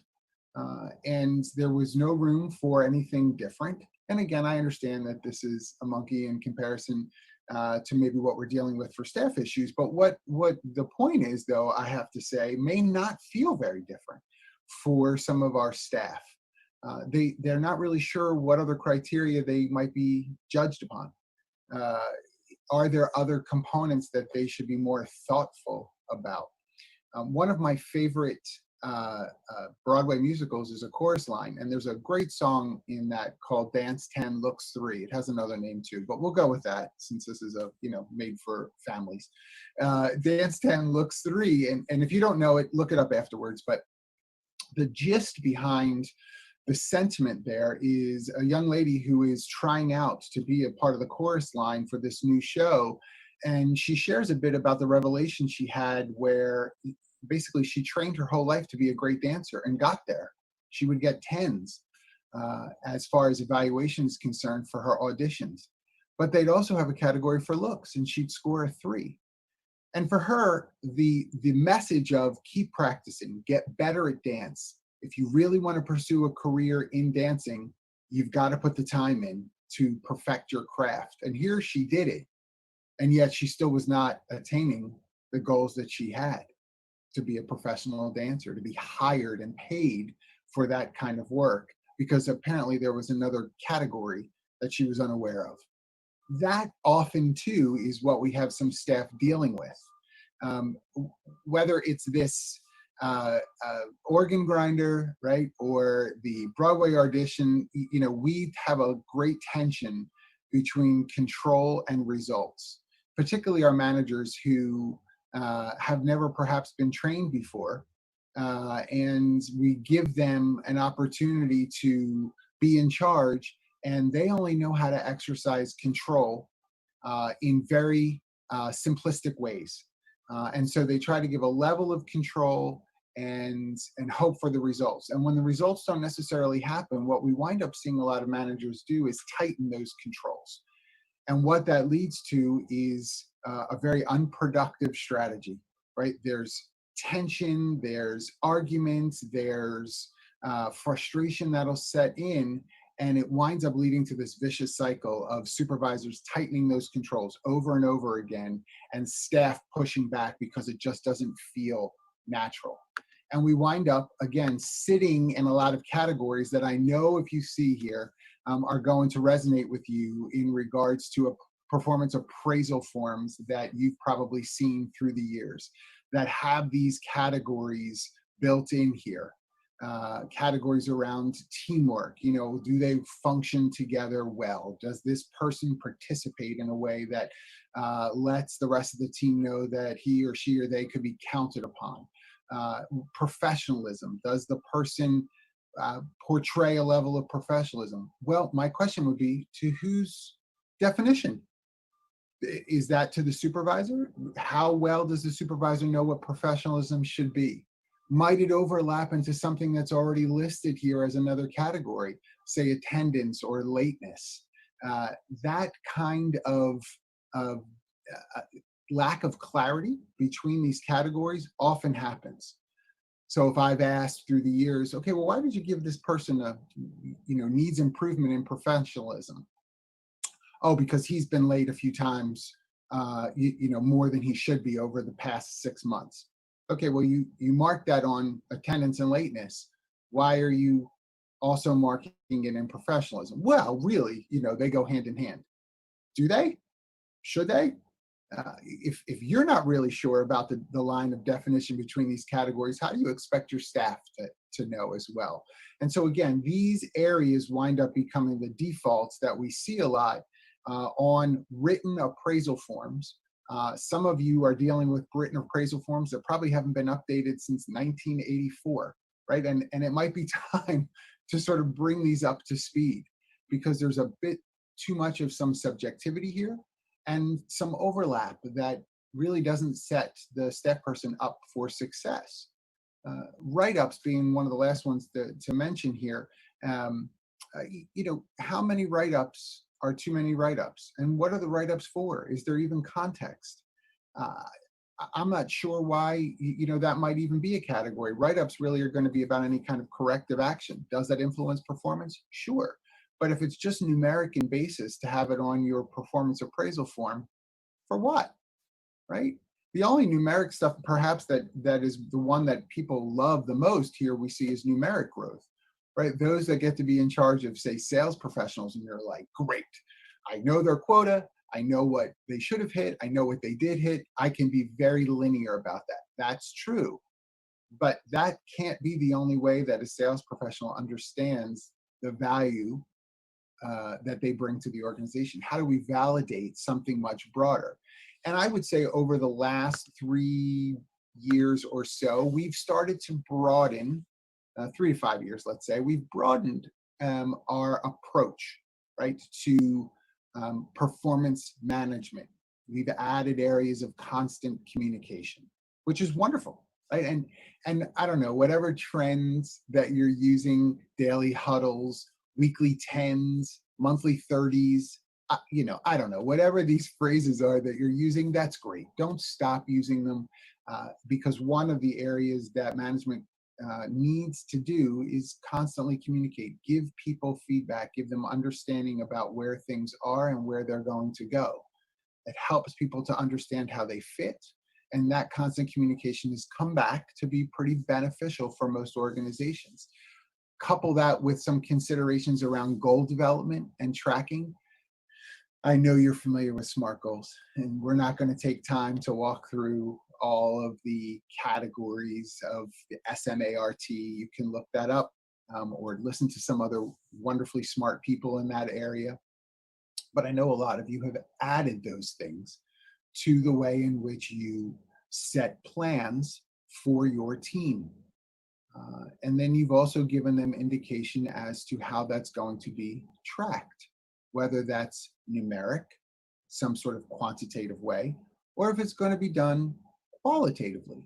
And here are the components of that qualitative assessment. The transparency around that, too, has been a breath of fresh air for a lot of organizations. And as I walk through this, if you're an organization that has not yet added those things, okay, take a breath. There are obviously some opportunities for you to add to that. And these may just inspire you in that way, but I definitely want to validate those that have done some of this. Here too, we've expanded opportunities for 360 feedback and surveys, right? We've asked people what they think. We've done it up and down and sideways, right? Those peer evaluations. We've looked at categories of contribution in a broader way than we used to, right? How does this person's work contribute to the overall? Perhaps that's done in a few different ways. Okay, let's talk through those few different ways. We've also done so on the self-evaluation standpoint, right? We've seen a lot more of that occur. For some of you, you've moved away from paper forms to electronic forms. And that's been a welcome addition as well. What we know statistically is that if you give someone a piece of paper to complete an evaluation, and there is a prescribed space for an answer to a question, most people will work to fit their answer into that space, despite your imploring them to use additional paper if necessary. Most do not. And so they sort of limit the kind of response that they may give because they're trying to fit it into this, again, prescribed space. What we see when we switch to something electronic, and it allows people to tell more of a story where that physical space isn't really seen in the same way, we're getting a more robust, collaborative pool of feedback from which we can draw upon to develop better plans moving forward. That's a good thing. And so those of you that have added these things over the past years, good for you. You should feel great about that. But now we have, this thing going on. Perhaps you've heard the pandemic that we're going through and continue to go through in some areas of this country and across the globe. My goodness, how have we approached managing performance now that a pandemic is in place? We have organizations that have had to shelter in place, stay-at-home orders, where staff are working from home. Some are laid off for sure, but some have had to transition to working from home. And managers and supervisors, even directors and C-suite, right? It goes up the chain as well, have had to figure out a different way, we would hope, to evaluate their team. If so many things have been built to be visual in terms of the scope of my observation, all I can do is look and see that people are busy. And that's been removed because I'm home, they're home. How much can I really know through Zoom or through Microsoft Teams or whatever platform you're using? How much can I know? What is that doing to a potential bias that I have that's been about visual cues rather than anything else? I'm not so sure that we've done a great job helping people be successful in that. Yes, we've given people some kudos for pivoting, and we ought to, but that's not going to be a long-term management of performance strategy. What have we given to folks so that they can know that they're being looked at more holistically? We've got to define things a little bit better for ourselves as an evaluator and for ourselves as an evaluatee, because it runs both ways. Does my team know what's expected of them and what that definition now means, how it's expanded, how it's evolved in light of the current world that we're in? And do I know what's now expected of me in light of the world that we're currently living in and the residue from that? Returning to work, by the way, is not some sort of holy grail that's going to solve everything, as if the past 2 months, 3 months have just been some sort of dream. This isn't, Dallas, that, Bobby's alive and in the shower, a whole season later. And if you don't know what I'm talking about, my goodness, I would encourage you to stream that sometime, the show Dallas. I'm not going to get into it now. But the idea again here is we don't want to look at this time as being invalid, right? Oh, that whole time period is not going to count for anything. That would be a terrible message to send to your folks that have learned to pivot and do well considering the circumstances. So what do we need to redefine? Well, for sure, these areas are ones to spend time in. Production. How are we measuring production? What they're producing? Some of it is not going to be widget related anymore. For some organizations, the manufacturing portion, for example, the customization portion, the distribution portion is closed. We're keeping managers, let's say, on staff. Maybe we've had to furlough, lay off some of the line workers because of the fact that the plant's closed down. well, what do we expect those managers who are still providing a work product to know about what production means for them? Maybe your organization has based it all on those quantitative components of production. What are we doing for them to understand what qualitative components are now going to matter during this time? How about customer service? What does that look like? Do we understand that some people don't have the technology perhaps at home to do what they need to do? Maybe you weren't ready for it as an organization. How much of that falls back on the individual and for them to feel as if it's blame as opposed to here's what we've learned, here's what we could have done better. That's okay to have those conversations because performing is all the way around. It's not just the individual, it's the organization as well. Again, I mentioned adaptability. Some have done a great job of that, but what are we really giving people grief for? And here's what I mean. We have people who have learned to be adaptable with school-age kids at home, with infants at home because childcare is closed. Are we giving people grief, even unintentionally, because they're not able to do the work product in the way they normally would during the work day, but maybe they're still getting everything done because they're working at 8 o'clock at night because they need to spend the morning homeschooling their kids? When people talk about working from home, I would not say this is working from home. I'd say this is working at home. Can you have a performance discussion with folks about that? It will be different. If you are going to move to a work from home model, that contextually should not include homeschooling your kids. We would hope one day those kids can get back to school, and then that employee working from home really will be able to focus on work rather than having divided duties. Creativity. Some folks are dealing with a stunted opportunity for creativity because they're not in the collaborative environment that they're used to. How do we help them to understand how they can perform creatively in this current environment and how they're going to be evaluated as a result of that? Yes, you can use electronic tools, but you do have to understand as well, not everybody who works at home has the same sort of home setup as other people perhaps on the team. Not everybody is going to have a separate room where they can shut the door and just have their work face going and hammer out a bunch of product for you. Believe it or not, there are folks that are living in a studio apartment, right? Some of this has to do with socioeconomic considerations, but I don't want to paint too broadly of a picture. People who live in Manhattan, for example, in a studio apartment, I'll just tell you, look up how much those apartments rent for, right? We're not talking about people who perhaps don't have the means. It's that they don't have the privacy.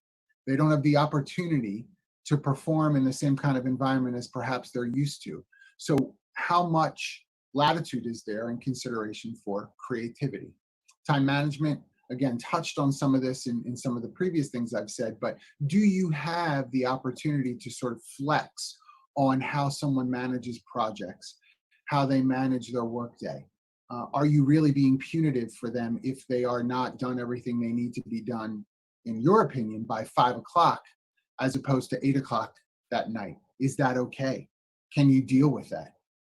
And then, of course, results still matter, but we need to define perhaps and tweak a bit what those results are. Communicate effectively what that is. If someone's productivity has been based on certain types of result metrics, are those metrics still valid? If they're not, can there be other kinds of metrics considered? Because people appreciate being measured. There is something to be said about accomplishment. So you don't want to lose that just because we might be in this time that's unusual, that is unlike anything we've experienced. And I think it's okay to tell your team, I know this is all new for us. Let's walk through this together. Here, I know we can't judge the same way in this situation as we used to, but here's what we're thinking about instead. What do you think? How would we know? What can we do to sort of pivot a bit on your SMART goals, still work towards them, but maybe with some different resources? Ask those questions. Listen, my recommendation for you and your senior team is really to look at these 3 areas of tension. This is where I think the rich conversations are going to happen, and I think you're going to see some good stuff float to the top as a result of these discussions. These are what I call the tensions. Proactivity versus reactivity. What we see here is, again, a situation we're in right now where we've needed to be reactive, rightly so, right? We've had to look at what we're able to do and not do based upon something that happened so quickly, and we had to change again so quickly.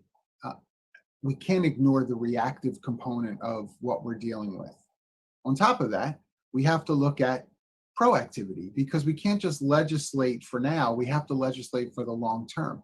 How can we continue to move the ball forward proactively, despite the fact that we are dealing with a pandemic, right?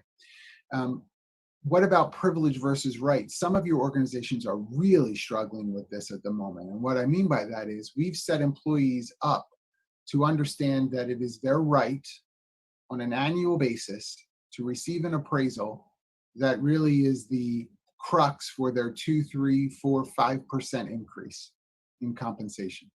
We've built performance management around a specific compensation metric. And if you've done that, I have to tell you as an aside, gosh, I wish you would break that cycle. But if that's where you are at the moment, it has moved performance into being something about a right to measure so I can get my money, rather than the privilege that may come along with it. Of course, compensation is important, but there is a privilege in being evaluated so that those in leadership can offer additional resources to improve skill development, can provide some learning opportunities for knowledge increase, can work with folks on their attitudes and aptitudes to be better prepared for the work that needs to be done.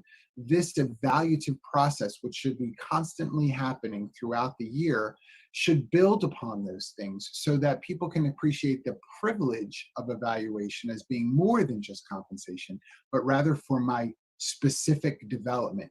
How's that tension going? Is leadership able to walk through that in the ways in which they manage performance so that it makes sense for your staff? And then obviously there's still a duty to perform, right? We still have to make sure that our product happens. We still have to make sure that our service offering is at the level of professionalism and completion that we need it to be. And balancing that duty to perform with growth in performance, right? What am I now being as a result? People want to understand who they now are and how they fit as a result of the duty that they've had to perform. How is that tension happening? These areas are really important for you to sit with your senior leadership, with your colleagues as supervisors, and walk through to say, let's have a common approach to these areas. Because again, this does come back to the individual. These areas of reflection for the individual are the building blocks for trust. And I want to walk through just quickly, maybe some considerations for you in 4 areas that you can help people have some sort of self-evaluation time on, that you can then have a discussion with them on, that'll help you to build those plans together, right? Those goals and objectives that you want to move towards. People want to know that you know who they are, right? There's an integrity to who they are. Not I am what I do, but I am because I am. Right? How are people defining who they are? I am this. I'm honest. I'm hardworking. I am valuable. Okay, what do those things really mean for the individual? And how does that fit with their intention? And as a result of this, I intend to X, right? I am this, and I intend to X. That will help you to know the trajectory that they are looking for. And you can manage performance towards those objectives in conjunction with the areas of job duty that they have, right? That's what you want to make sure that you do. And that again will lead to the next I statement, which is, what are they capable of, right? As a result of what I intend to do, I know that I'm able to do A, B, and C. That will support my intention, right? I'll be able to get that done because of A, B, and C that I know how to do. Do you even know everything that your team can do? These are the ways in which you can find out, is to ask them, right? And you'll build upon that to the results that you ultimately want to get to, right? You want people to be able to look back proudly to say, and here's what I've done. These components are all tied for trust. They're going to believe in your ability to evaluate them if you keep these things in mind and affirm it back to them as a result, right? Again, unpack these with those colleagues that you can to walk through these areas of trust, because you have people coming through all the time that you may be too busy to really think through where you're taking them. And just to give you a quick example as we move to close, you know, here's someone from some years back who came into an organization, wanted to come into an organization in an entry-level role. She had no education beyond high school. And her experience really was primarily in home-based business, really community, neighborhood-oriented businesses, but she was pretty driven. She was pretty strong in her interview. She wanted to have her voice heard. She was passionate about making sure she had a platform to do good work, and wanted that work to be seen by others, which was pretty cool. Of course, she had an aspiration to make money for this work as well. She looked at this as a career, that it was going to be something that would be able to sustain her. But on paper, coming back to these first points, she may not have looked like somebody that would be worth the time to invest in, right? That her expectation of how her work would be evaluated as an employer, there wasn't much to go on. We really were starting from, in some ways, right, step one, ground zero. Would the role really allow her to shine? And I think what happens for us a lot of times when we look at our staff is we might continue to relegate them to where we knew they were rather than where they've gotten to. We let sort of the history of the person continue to color how we continue to evaluate them. Someone's never going to move beyond in many ways. And there's a lot of staff that feel this way. Can't get beyond what your first impressions were of me. I really, really, really have to hit the moon, right, if that's going to happen. Well, I got to tell you, just for this particular person, this is Queen Latifah.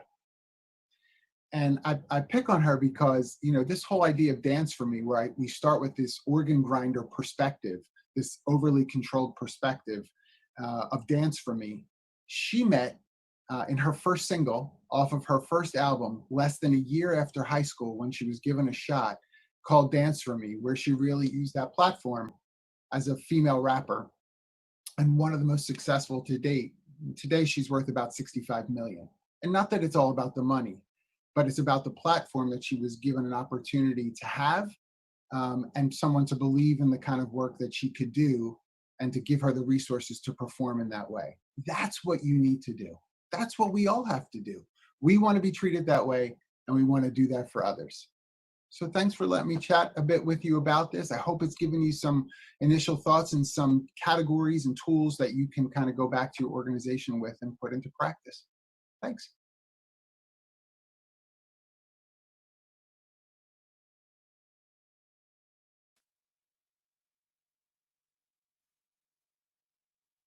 Oh, that was awesome. Wonderful, John.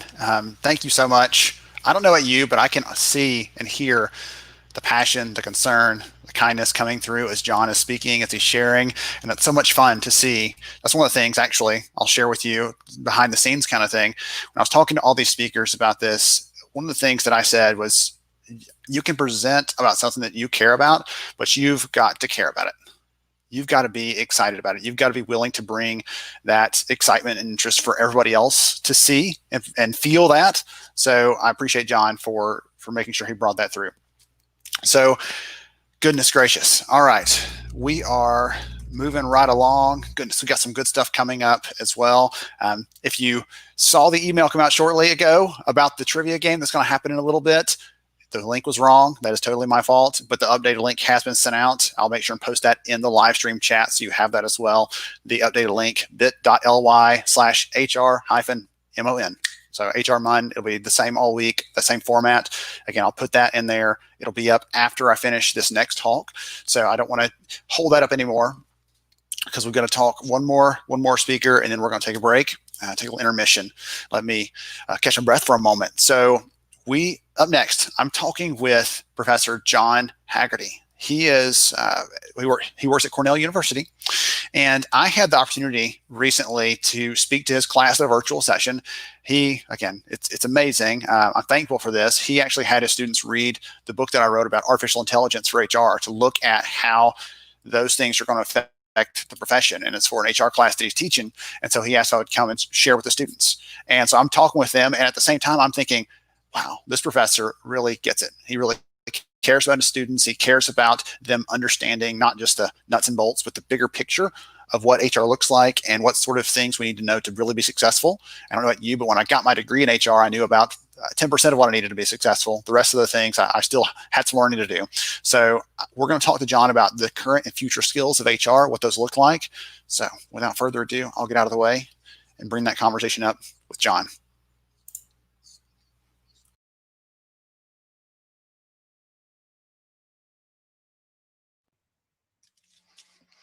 All right. Hey, everybody. Welcome to another fireside chat here at HR Summer School. We are talking to leaders across the HR and talent world, trying to learn from their own unique perspectives. Everyone has a little different view of the world, and it's been fun to dive into each of those and see what each has to share. For this session, I'm actually joined by Professor John Haggerty with Cornell University. Welcome, John. Good to be with you, Ben. Absolutely. Yes, sir. So tell the audience a little bit about your background. So I'm maybe a little bit unusual in that I spent the early part of my career, 27 years as an HR practitioner. Like you, I'm actually one of those people who knew I wanted to be in HR from a very early age. And I went to Cornell IOR to get my undergraduate degree specifically for that reason. I supplemented that degree with an MBA from Case Western, and then I started my practitioner career. And I spent 27 years in industry, 20 of those years with General Electric. When I left GE, I was VP of HR for one of their largest industrial divisions. Awesome. Then I came back to Cornell as a doctoral student at the young age of 45, which is a bit unorthodox.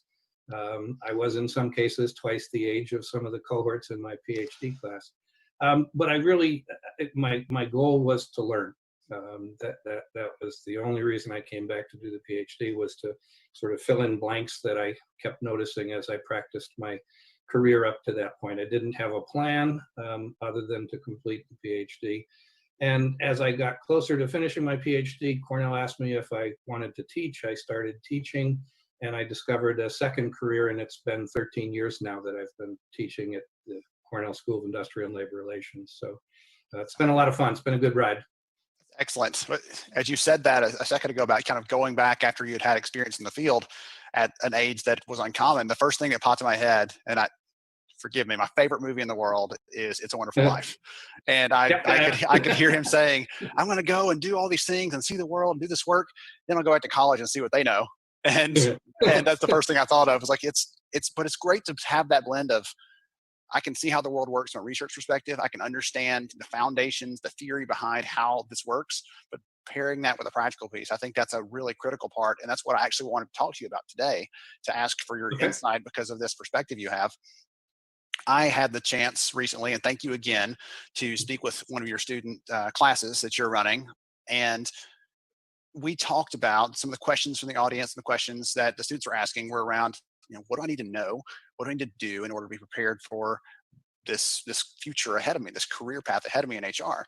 And I'd love for you to share a little bit about some of the things you were talking about there, because I thought that you shared some good ideas with them about what the future skills of HR might look like. Okay. I can't start talking about future skills unless I ground people. And sometimes I'm a bit of a broken record on this subject, but here's my 2 cents. So business schools don't teach enough HR, and HR schools don't teach enough business.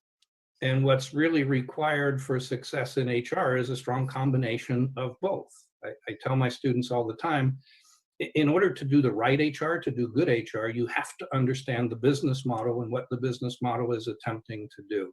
So I take that as the foundation, right? It's understanding that the HR domain at a detailed level, but it's also having sufficient financial skills to get right to the core of the issue, sufficient financial skills to be able to speak the language that almost everybody else in business speaks. So before going to what I think the future is, it's sort of, that's the base, is having a solid understanding of the domain of HR and having a solid understanding of fundamental business skills. Put those two together, and I think you have the opportunity to think about what might be required in the future. When I think about the future, we're living it, aren't we? I mean, we're seeing the future right now in the middle of this pandemic. Yeah, you know, this is a piece of history that very few people imagined, and even fewer people had any plans for or contingencies for, and we're living it. And in many cases, even the best of HR people are probably making a lot of it up as they go, because they've never faced this before. A couple of things that I think about all the time and try to encourage my students to think about. One is empathy.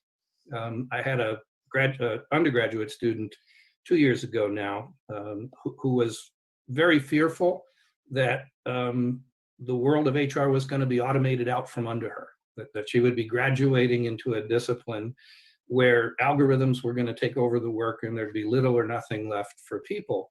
And I said, well, why don't you explore that? Why don't you actually do some research, go figure out where are the things that most likely will be automated out from under you? And is there a short list of things that are significantly less likely to be automated out from under you?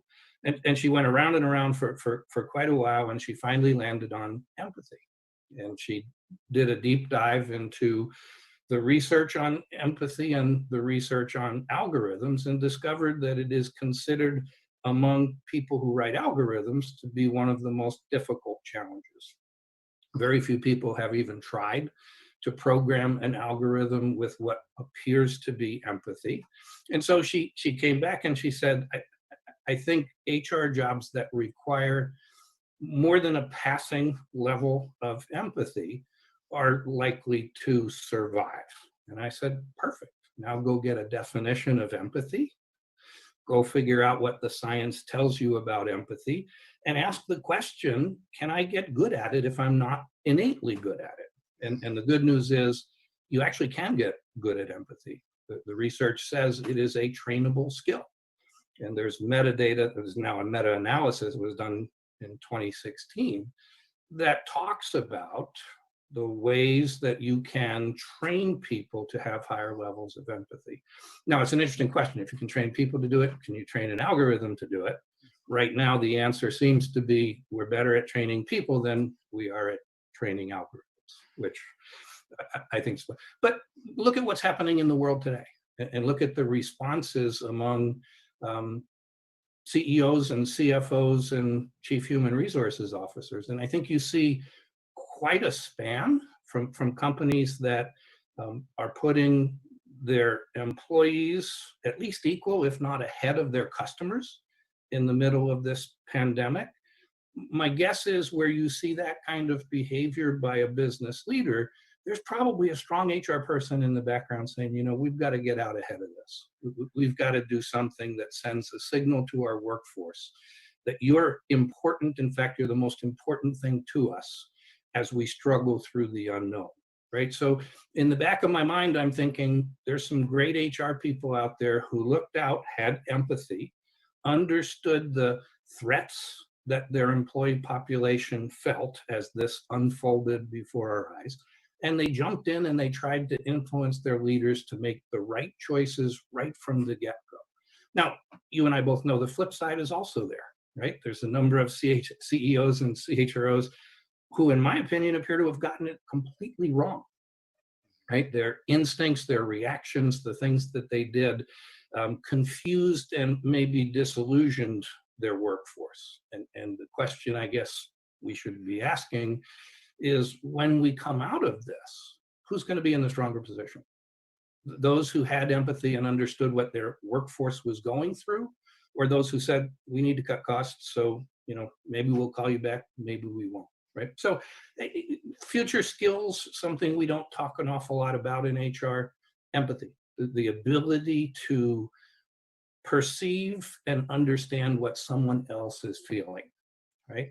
Not substituting your feelings for theirs, not telling them their feelings are wrong, but the ability to really get inside the head of an individual or collectively a workforce and understand what the issues are that they're confronting, and then being in a position to do something about it. So empathy is huge for me. Trainable, there's research out there that says we can teach people how to do this. The second one, and this is one I don't know that you and I talked about when you were a guest in my class, but it was one that, had you been a guest in yesterday's class, you would have heard a lot about it. And that's integrity, right? And one of my students, I asked the question, as I do at the end of every semester, I asked the students, what did I miss? What did we not talk about that you think is critical? What would you add to this class if you were going to teach it instead of me? And there was one student who was very quiet. Others jumped in. There was a lot of good dialogue. And finally, she said, you didn't talk at all about ethics. You didn't talk about integrity. And it shocked me, because that's a big part of the way I think I'm built. And for it not to come through in the class was clearly an oversight. So we had a good discussion around the importance of integrity for everyone, but the critical importance of integrity in HR. Is that one of those things you think, I don't want to get too meta on you because we're talking about teaching, the future of HR in your classes here, but is it one of those things that you should stop and say, okay, we're going to talk about integrity and silo it off and everything else? Or is it something in ethics itself, right? The bigger topic there. Or is it something that weaves through kind of everything you're teaching? Here's how we hire, but also here's the ethical underpinnings of that. Here's how we develop people. Here's how we make sure we're doing that in a fair way. So are you sure you didn't have the Zoom session number and sit in on it when I didn't know you were one of those ghosts that was? I was hiding in the background. I was scoping it out. That's exactly the discussion we had. At Cornell, we're fortunate. It's a huge university. There's lots of course options. And this particular student who brought this up had taken a specific ethics course in the Johnson Graduate School of Management. And she said, you know what? That's the wrong way to do this. The wrong way to do it is to create a syllabus around ethics. The right way to do it is to embed it in everything we teach, right? So there are a number of textbooks that have, the call out box in every chapter. How does ethics apply to selection? How does ethics apply to, and that's, the class sort of came to that conclusion. When you're talking about something like HRIT, which is what I asked you for help with, how do you not talk about ethics, right? You get this whole data privacy issue that just sits out there like a huge potential problem, and yet it was not my instinct to really dig into the ethics, the choices that business people might make under certain pressures that might not be appropriate, right? And if we surface those, if good, well-positioned HR people surface those questions, because usually before you do something, it's still in the form of a question, then it's likely to come out better than if we just blindly made decisions without really considering the ethical implications. So yeah, that's where we ended up, was that every course, and it's an important reminder for me, every course I build, including this one, which we'll do again next spring, should have a routine. What are the ethical issues as we consider these choices? Right? And I missed it this semester, and I'm glad one of my students was way ahead of me. Absolutely. Well, so that kind of leads me to the next question I was going to ask you. Actually, I want to ask you, like, empathy, for example. You said that's trainable, right? Someone being trainable, being adaptable, being able to, be resilient in their circumstances. Those things are trainable. But I don't want to cede your answer here, but I love to read. I've got a whole shelf behind me. I've got books on my desk here. But I also think that teaching someone empathy is going to be hard to do just reading a book passively. Any insights there into how someone can learn those kinds of things, those softer skills that they're going to need to be successful in the workplace. And again, some people listening to this right now are students, early career. They're like making notes here. So like whatever he says is gold. There are other people who are listening that have been in the profession for 30 years, right? And they're still, this still applies to them equally. They might need to refocus on that, to rehone some of these things. They might need to think, they might have been one of those people, like you were talking about a minute ago, that's in the middle of this. They realized, hey, I lean too heavily on the analytical, calculating side of HR, and I need to get back towards that human focused piece of this. So any ideas on how someone can learn and develop those skills in themselves? Yeah, I always go back to, and I'm with you, right? I've tried well, here's the book, go read it and you'll be an expert. And I discovered early on in my career training other HR people, that doesn't work very well. In honesty, not many of us have time to do a lot of non-work related reading. It's one of the things that drove me back to graduate school, was I love to read and I wanted to be able to read, and I had to leave the workplace to have time to do it. So I'm sensitive. I understand that handing somebody a good textbook or handing somebody a 50-page academic article which has the answer in it somewhere is probably not the best way. I'll go back to the way I tell people to solve most skills-based issues. If they're in an organization, find someone who's good at it, right? Identify the trait in somebody else. If you can find the trait in somebody significantly more experienced than you are, and you can recognize that they are doing things differently than I do them, or they're drawing different conclusions, or when they zigged left, I would have zigged right, right? It's that seeing what empathy is in a successful person in your business that starts to put the pieces together. And then the question is, do I have the nerve to tap that person on the shoulder at an appropriate time and say, you know what, you do something very well that I'm not very good at, and I want to become better at it. Can you help me? And a lot of times the people won't even know what it is you're talking about, right? They don't know that they display empathy. It's just part of them. But when you open the conversation and you give them the opportunity and you compliment them on their ability to do something better than you're able to do it, then they can start thinking about, well, I've never actually thought about that, but it makes perfect sense, right? So to me, that's the best way to learn a skill in the business world, is from a business person who does it better than you do. I love that. When you say that, I actually think back. I had one of my first HR jobs. I had a boss who was in tune with everything that happened in the office.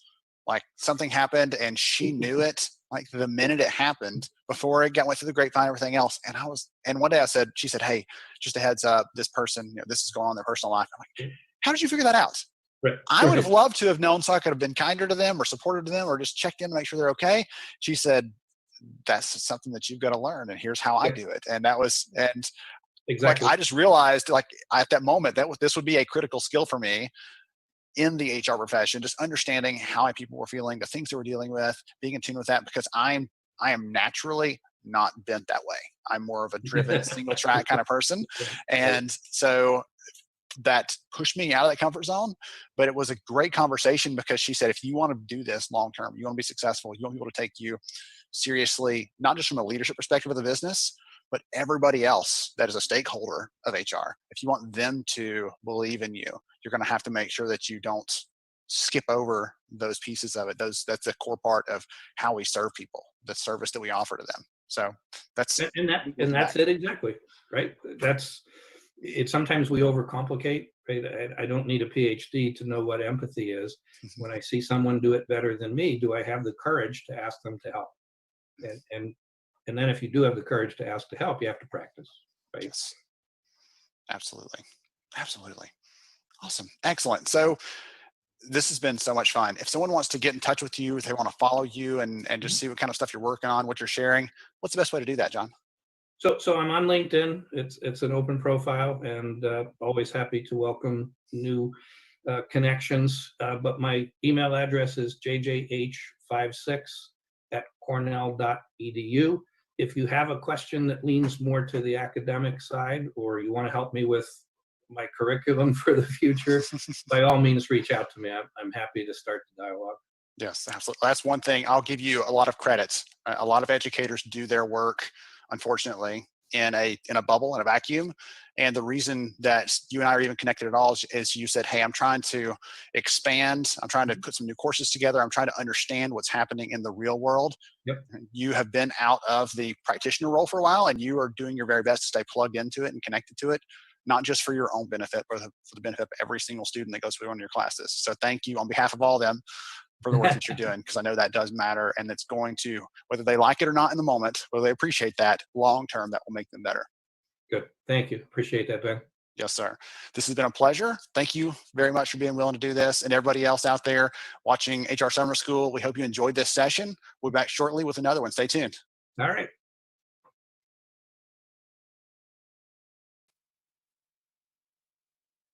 Okay. All right. Goodness gracious.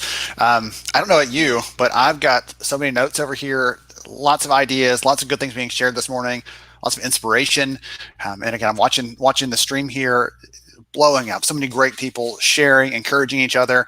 One of the things that, again, people will keep texting me all day. And if you're emailing or texting, we're trying to respond as quickly as we can. But there's a lot coming in, as you might imagine. So one of the people said, "Hey, encourage people to make sure they're connecting with each other again and again and again." So some of you are sharing your links to your Twitter, to your LinkedIn there on the stream. Continue to do that as we go through this. One of the key tenets of HR Summer School is not just to educate, not just to inspire you, but to help you connect with people around you, especially those of you that might be looking for a career transition right now, whether it's intentional or it was pushed upon you, either one of those. So if you are in that boat and you need that help, absolutely make sure you reach out in the chat and just let people know where you are, what you need, what you're doing, so that we can support you however we can. Whatever we need to do, we'll do what we can to make sure that you're supported in the middle of this really tough and challenging time. Again, for a lot of you that probably had nothing to do with this, it was not in your control. So again, it's one of the big reasons we're doing this event this week, trying to support each of you. All right. Whew, I'm going to take a breather. I hope you take a little bit of a breather. So let me get our trivia information up. We're going to take a 20-minute break. We're going to have an intermission here. If you would like to play trivia, you're welcome to. If you do not want to play trivia, that's fine too. This link is live now, bit.ly/HR-MON for Monday. And we'll have these each day of the week to go out to you around this time of the day. It will be live for a short period of time. So go ahead, jump in there, get yourself tied in with that if you want to do it. If you don't, no issues. Either way, obviously there's no pressure to do that. Take a stretch, take a break, catch one of your text messages if you've got 4,000 of them, like it seems like I'm getting. And don't go away. These priceless trophies will be given away to the winners each day for the trivia game. So if you want to play that, go ahead and jump in. We're going to have a heads up for you every 5 minutes or so coming to warn you and remind you when the intermission is going to close. And we'll have a 1-minute timer at the very end just to remind you to jump back in. I want to take a second before I get off with you here to say thank you to our sponsors. We're going to have their logos up on the next slide for the next 15 minutes or so. You're going to see them up there, and we'll talk about them throughout the event. But they helped to make this possible so that you could get 20 credits for free. So take a second, tag them on LinkedIn, tag them, say thank you. We appreciate what they've done to support this and what they've done, not just with the content side, but also just to make this possible. So they definitely helped out in a very big way. So we appreciate that. You take a break. I'm going to take a breather, and we'll be back in just a few minutes with more HR Summer School. Thank you.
Yeah.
Okay, everyone, welcome back. I hope you had some good time either getting a break, catching your breath. Goodness, the conversation has not stopped in the chat ever since we got this thing kicked off, and that's been so much fun for me to watch. Those of you that played the trivia game, those results will be sent out in just a little bit. They're not already there. Everyone that played will get a notification.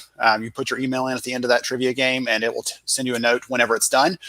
And again, the winners of that will get the trophy, Water Cooler Trivia trophy bobblehead every day. Thank you to the team at Water Cooler Trivia for making that possible.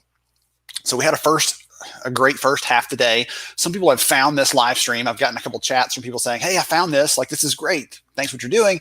But they didn't even register for the event. And so if you want to get notifications about what content is coming, we have those set up to go out this week in the morning, midday, and at the end of every day, kind of a here's what happened and here's what's coming next. So you can stay in the loop. Just go to hrsummerschool.org to do that. The link is at the bottom of this event all day. So you can check that out. It'll be there all week, actually. You can check that out.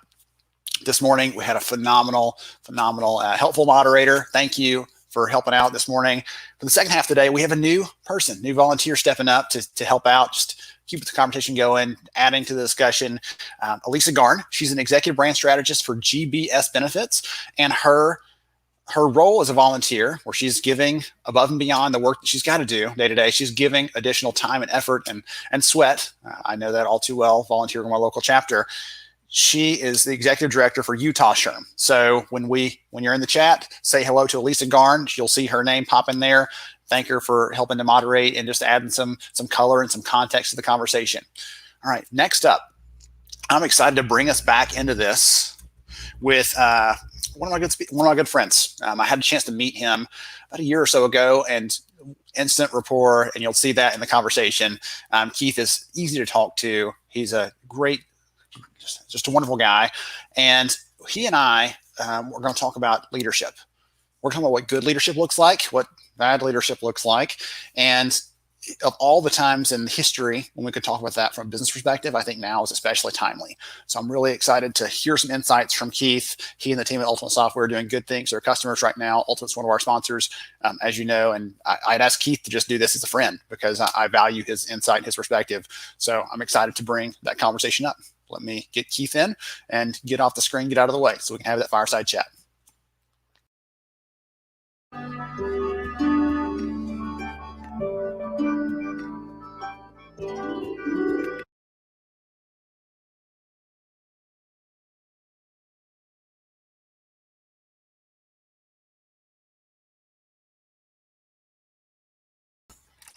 Give me 1 second. Technical difficulties, getting this thing squared away, and we'll get Keith up for us.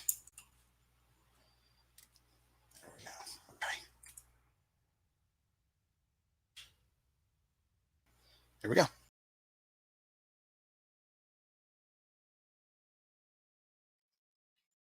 Hey everyone, welcome to our fireside chat here at HR Summer School. So glad to have you here. Goodness, I was just chatting with this speaker before we came on about one of the things we love to do is make people smile, make people laugh. Keith Webb has made me laugh lots of times at different events, things I've seen him in person at other, it seems like 100 years ago now, at live actual events where you get together and shake hands and stuff. That seems like it's another world right now. But anyway, I'll ramble for a while. Keith, welcome to the conversation, sir. Thank you, Ben. I appreciate you having me on today. Absolutely. So tell the audience, other than make people laugh, what do you do? What's your day job? Well, I tell you what, I work for the best software company on the planet, and I have the gift of leading a couple of teams, specifically related to pre-sales activities. So my teams are responsible for really educating prospective companies about what our software does, how we can get them from their current state to a future state with the best possible outcomes in the employee life cycle and those types of work streams. And when I'm successful, my teams are happy and moving forward and helping companies move from current old antiquated systems onto the next layer and next level of HCM. Awesome. Very fun. Good stuff. And I've got to comment on this because, again, you can see a couple of my books back there. You can't see all the shelves going across the room, but I'm a book nerd. Apparently, either you just like to collect them or you're a reading fanatic too. Tell us about your books. I think that's really cool. I am indeed a reading fanatic. In fact, and so it's funny you mentioned this one. Since we've moved to the world of Zoom, a lot of people have said, hey, is that a Zoom background? And so I'll typically slide to the back. I won't for this, but no, every one of those books, volumes is real. I started really collecting quality books like this when I was 25, kind of a book of the month club, when I couldn't afford the expense of these leather bound classics. But I've been collecting them since then, and I have a library with over 1,000 volumes in it. It really kind of brings me home. I really like this room. One of the cool things that I do, though, is I tend to reread some of the books when I'm traveling. And so I'll take the boarding passes from my flights where I've been reading these books, slide them in and leave them. And then when I come back 2 or 3, 4 years later and I'm reading through a book, I'll find the boarding pass. I'm like, oh my goodness, I was going to Palm Desert, California in June of 2013 when I last read this. So that's my story on the books. That's really neat. I love that. And I occasionally reread a book too. And I don't find anything that telling or interesting about when I found them usually, but occasionally I'll buy like used books off Amazon and I'll find a little note scribbled in the margin or something too. And I'm like, it's just fun to see whether it's our story or someone else's story kind of woven into that over time and seeing someone like, I know I get enjoyment out of reading things again and again and again. My wife is like, what's wrong with you? Didn't you read that once? I'm like, yes, but I love it and I can't resist. So, okay. Down to business. One of the questions, or one of the things you mentioned earlier, you lead a couple of teams, and you've led a lot of teams in your experience as a leader. And one of the things that I specifically want to ask you about, if that's okay, is about bad leadership, which we always want to talk about good leadership. But I was wondering if you'd be willing to share. And while you're telling your story, I'm going to offer this up to the audience too. If you're watching this, I'm going to ask Keith to tell a story about a time he worked with a bad leader. And so if you've ever worked with someone that didn't treat you right, didn't do the right things as a leader, feel free to pop that story in there. Keep it short, keep it sweet, keep it PG rated, but tell about what happened there, because I want everybody to hear that this is not just a you thing that's happened to you, because I think it's happened to all of us. So Keith, would you be willing to share a story about a bad leadership kind of example you've seen? Absolutely. It's fun you mentioned that, and this is completely impromptu. But I talk about bad leadership usually within the context of having been promoted through the ranks to potentially be a bad leader myself, following basically the Peter principle, where you just continue to move up through the organization. But when I was very new to IT, I just started working for a company, hospitality company, restaurants, had about 150 restaurants by the time we finished. But my leader was in IT, and he had been promoted from being a good programmer to being a good systems development lifecycle analyst, and then from that becoming a project manager, and then becoming a manager, and then a director, and finally a VP. And along the way, no one ever stopped and told this gentleman how to actually lead people. But one of the things, there were really two things that stood out really incredibly well. Micromanagement. In my world, micromanagement is the sincerest form of lack of trust that you can possibly have. I think you really have to kind of trust people. And there was just this overreaching, not hourly, but certainly 2 or 3 a time a day check-ins to ensure that everything was going on track, even though I didn't really miss deadlines. But the biggest part of the leadership thing for me was I figured out how to take some data from our cash register systems from those 145, 150 restaurants and dump those into a data warehouse. And this was pretty new at the time. This is way back in 1997, 98, when high-speed computing was not ubiquitous. But I figured out how to take the data from those registers at the end of the month and create some reports that a friend of mine, who I used to bartend and wait tables with, would spend 3 of her weeks every month hand typing those into Excel spreadsheets and then creating reports. And I showed her that I was able to do this. And she took that to her boss, who was a high-level VP, and he shared that at a leadership meeting. And I thought, man, this is going to be great. Mark's going to come back. He's going to be so excited that I figured out how to do this. And I came back to getting lit up like you can't imagine, about going behind the back, not doing what I was expected to do, swimming outside my swim lane, producing a product that hadn't been tested and approved, and so on. It was a little bit of letdown, and I think it was more to do with a lack of confidence in what he was delivering versus me going outside. I didn't do any of that work while I was supposed to be doing other work, so I was still accomplishing all the tasks I was responsible for. But I made a decision at that point. I was like, if somebody comes up with a really killer idea that saves this company work, not only am I gonna, I'm gonna like that, I'm gonna celebrate that for my teams. And I think that probably shows in the leadership style that I have today.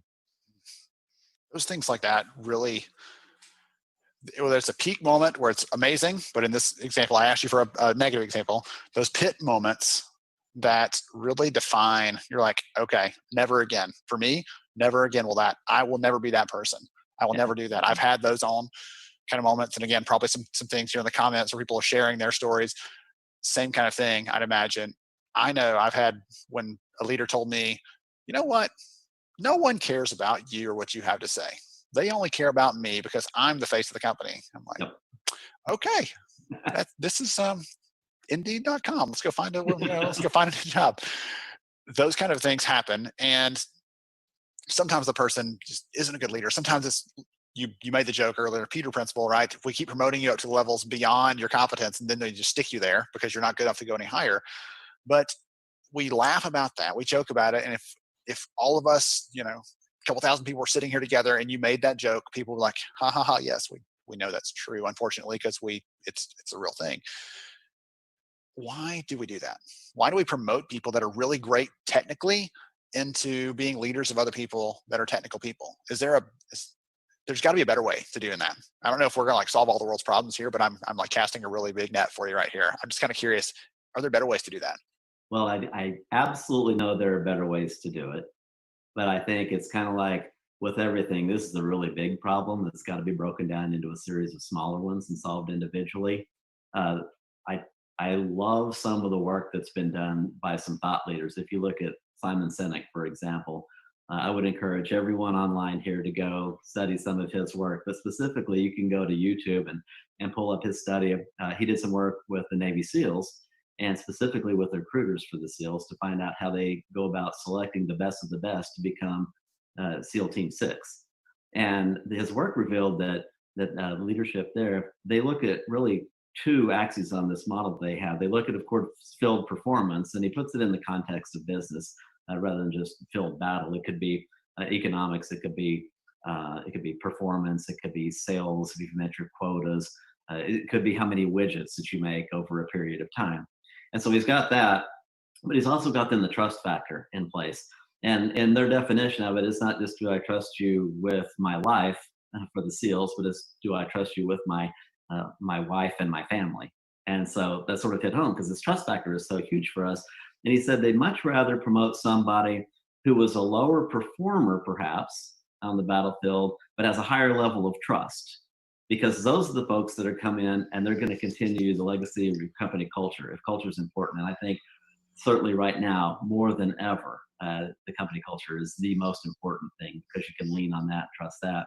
But he said that the people that are high performers with low trust are actually toxic in the organizations, and they can eat away and ruin the underlying character of a company. And I thought, that I've seen that happen many times. You promote somebody that's really good at, and my example before, really good at one thing, two things, and they move their way up, and they do reach that level where they either, for lack of exposure to learning opportunities, or through just ego, have not gone back and retooled and said, I really got to figure out, if I'm going to lead a team, how to be the best that I can be. And I think you really have to take an introspection and find out that when you become promoted to a leader, they may not have taught you the things that you need to be successful there.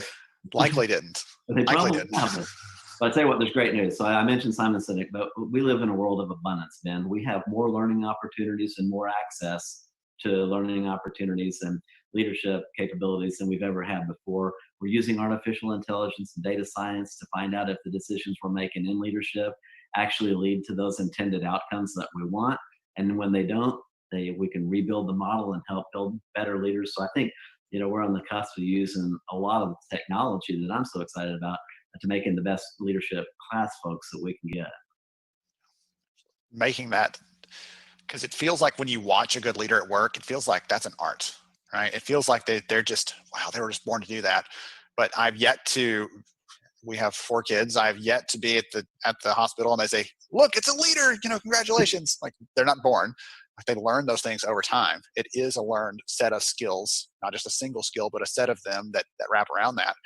And that's a really interesting observation. I'm glad you mentioned Simon Sinek. I have not mentioned him yet at all, but I followed his work. I love Start With Why. I talk about casting a big vision all the time. So I use some of his phraseology and how I do my work day to day, because I love the big picture kind of things that he has uncovered in his research. One of the things you mentioned is the trust factor, high trust, low trust. Any kind of practical ideas from you on how you build trust with your team? And I know one of the reasons I tapped you on the shoulder specifically is not just because you've led teams, but because you lead teams where they're not all sitting in the same office with you day after day, right? Some of them are traveling a lot. Some of them are in other offices, remote, work from home. So as a leader, any insights on how to actually build some of that trust?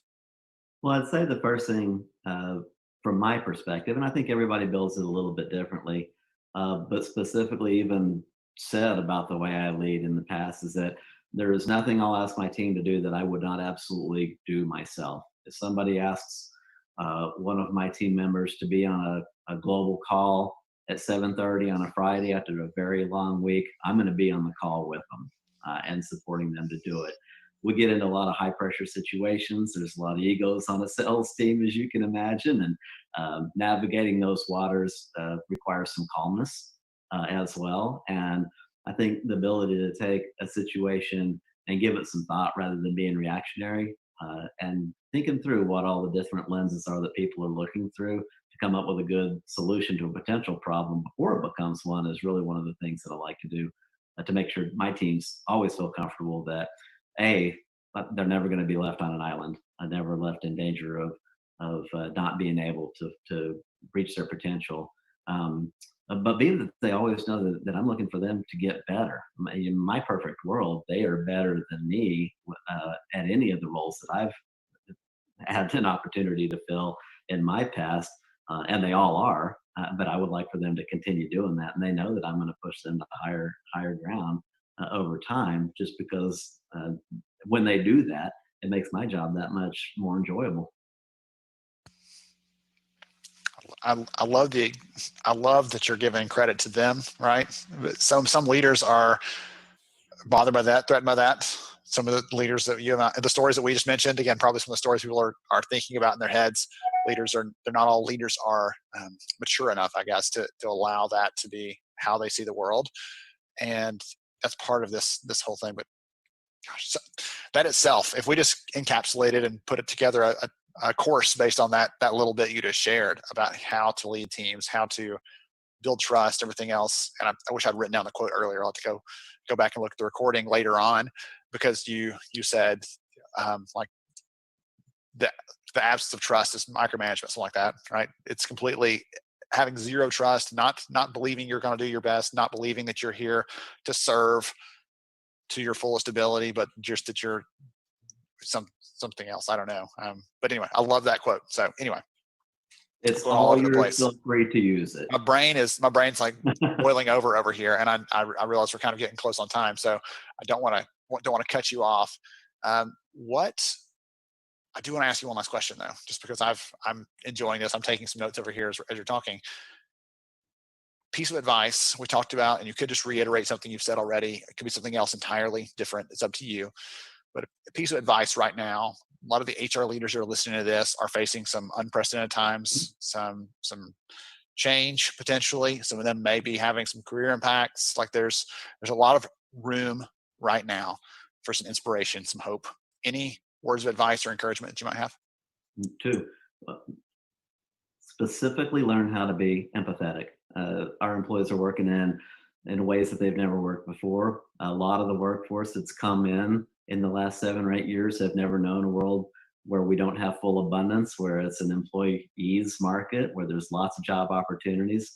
That switched overnight for us, and a lot of the folks that have been in the market for, again, less than 7 or 8 years, some of the millennials and some of the new generations don't know what it's like to live in an economic downturn. And so seeing the world through their lens is an important thing. I've been through 4 or 5 economic downturns, so I know that we're going to rebound from this, and things are going to turn back to normal. And so that leads me to my second part of my advice, is just be an incurable optimist. As leaders, people are looking for us to see, are we going to be in the doldrums, or are we going to sit in the dark corner and worry about things that we don't have control over? Or are we going to jump in and say, this is an opportunity for us to complete some tasks that we haven't been able to complete in the past? Maybe we talked last week, build a garden, do something you've not done personally for yourself in a little while, because you've been so caught up in the thick of thin things and running, so busy, way too busy driving to stop to get gas. Get that gas now, take a vacation, learn some things, and let your people know that you believe we're going to come out of this stronger, better, more educated, and more ready to take on the future than we have been in the past.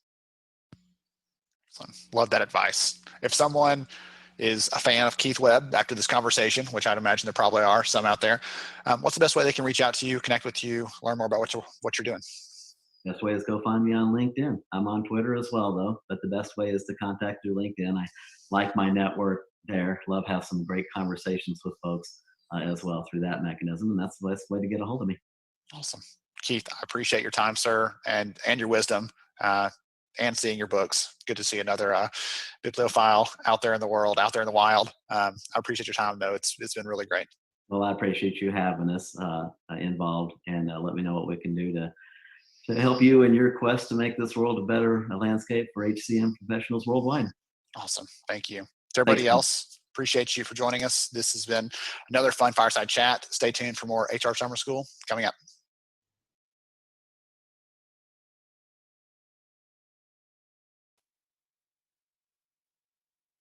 Woo, goodness gracious. Keith, as you can tell, number one, he's a fellow book nerd, and I saw a lot of people sharing. They also are big readers. I've always heard the term readers are leaders, and I think that helps to keep us on top of things. I want to thank a couple of you specifically, though, that are posting some of the amazing comments. There are so many. I'm trying to keep up with them. I apologize. I'm not seeing all of them and able to comment on all of them. But Orlando, thank you, sir, for sharing, for putting your ideas out there. One of the things he said, there are lots of bad leaders, lots of challenges like in our space, but Orlando said, hey, on the bright side, always optimist, without those bad leaders, not so much job security for us in HR, right? Okay, all right. The truth is, we have the role, we have the opportunity, we have the responsibility to help mitigate those issues as bad leaders. And again, we got some ideas from Keith there on how to do that. And I'm hoping that this week we have not just the education ideas. We've heard so many already today and more to come this week on how to be great leaders, but we'll also get that inspiration, that push to be able to do that and make that impact. I'm so thankful for Keith for taking some time out to share today. Mary Williams, goodness, you are blowing it up on the stream. Thank you, Mary, for your comments, your support. You're just being kind to people and generous with your feedback and input. I really appreciate that. All right, next up, we're going to shift a little bit to a different topic. We haven't talked about talent acquisition at all today yet, and we're about to. So Tracy Parsons is going to bring some ideas for us on why candidate experience matters right now. And for some of those of you that posted in the chat saying, hey, I'm actually out of work right now, and I'm looking for work, I'm trying to get a job, I'm trying to network. Keep doing that, keep networking, but Tracy's going to be talking about candidate experience. And so I think you'll hear that doubly, not just from the recruiter side, but from the candidate side. So make sure you keep that in mind. If you get back into another role and you take over some piece of recruiting or HR, keep that in mind. Keep that picture of what it looks like to be a candidate looking for those roles. And if you are not a candidate, you're working in HR, you're working in talent right now, good ideas coming from Tracy on how to do this and how to do this well. So I'm going to get out of the way, bring Tracy up, let her share with us on how to do candidate experience right now.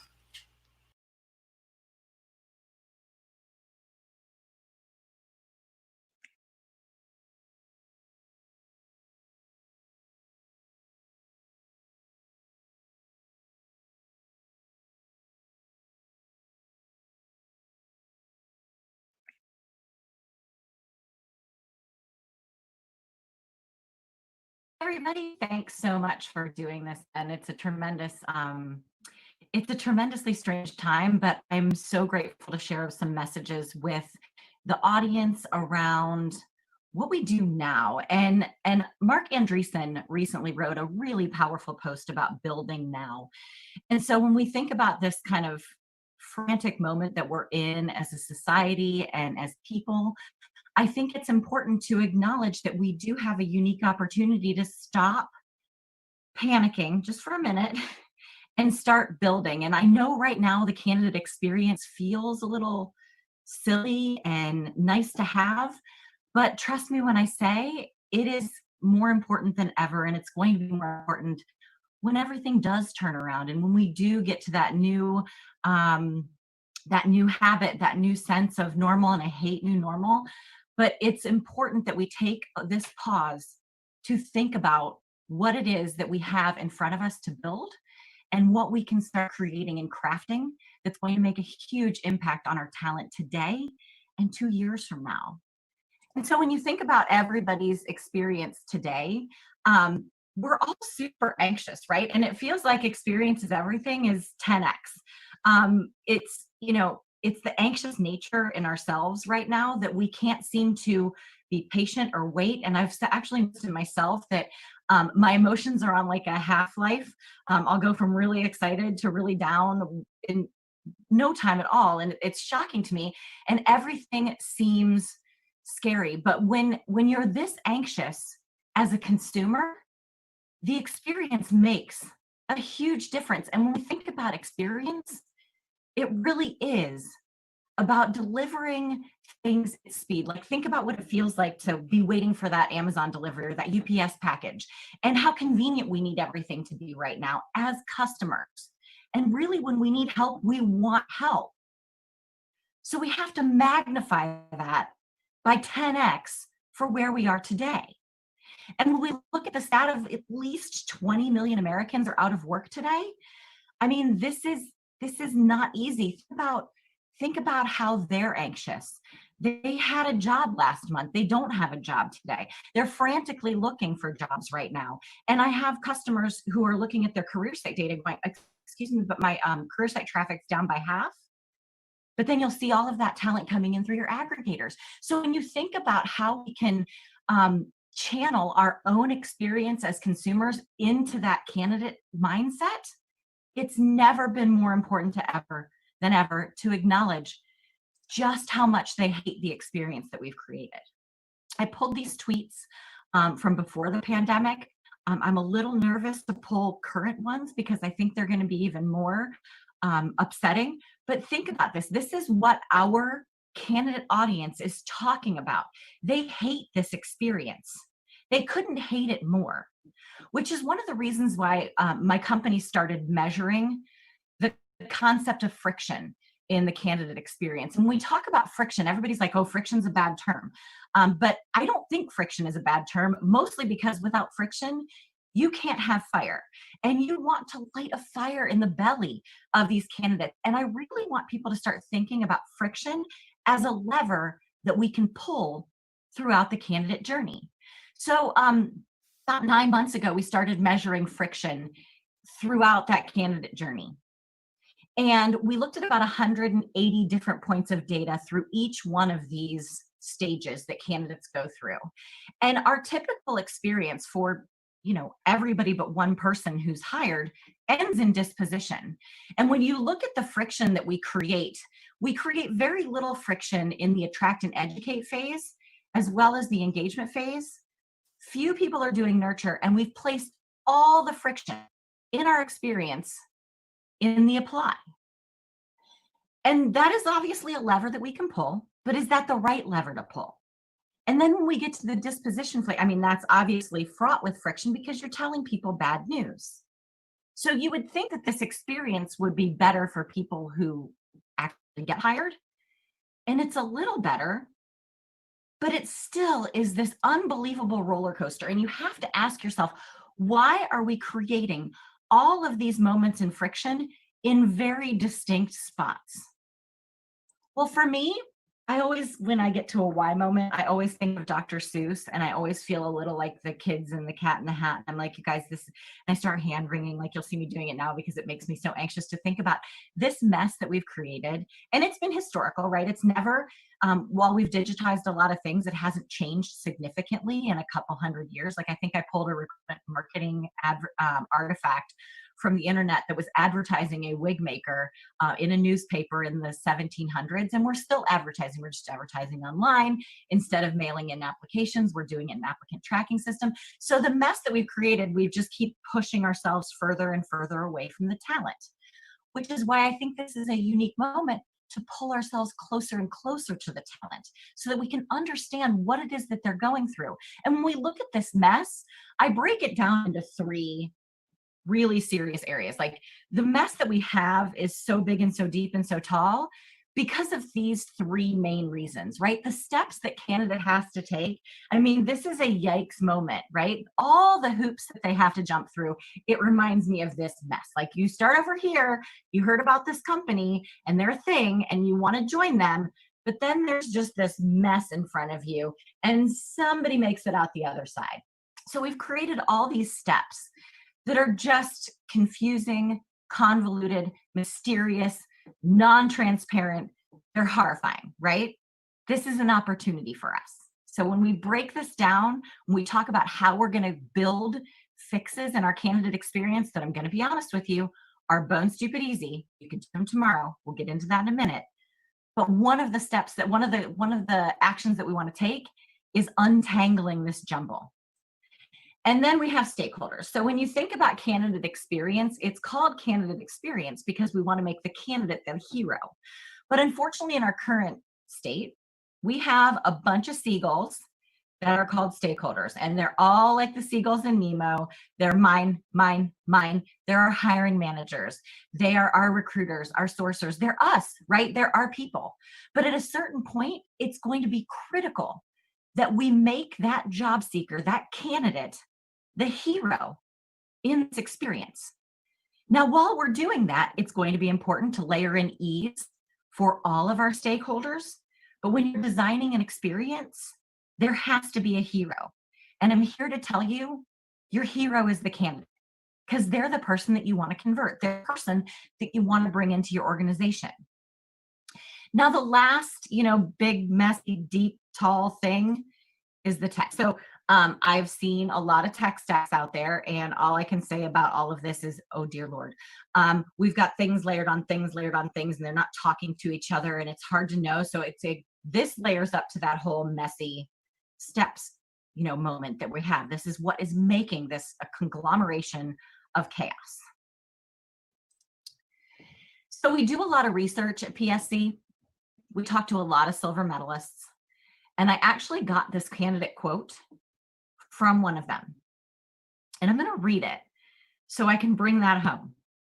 If I were to punish people, in the most dehumanizing, humiliating way, I'd make them apply to jobs and never hear anything over and over again. Oh my God. This is not good, right? This is not what we want to do. So this is not why any of us got into this business. We did not get into this business to be dehumanizing and humiliating.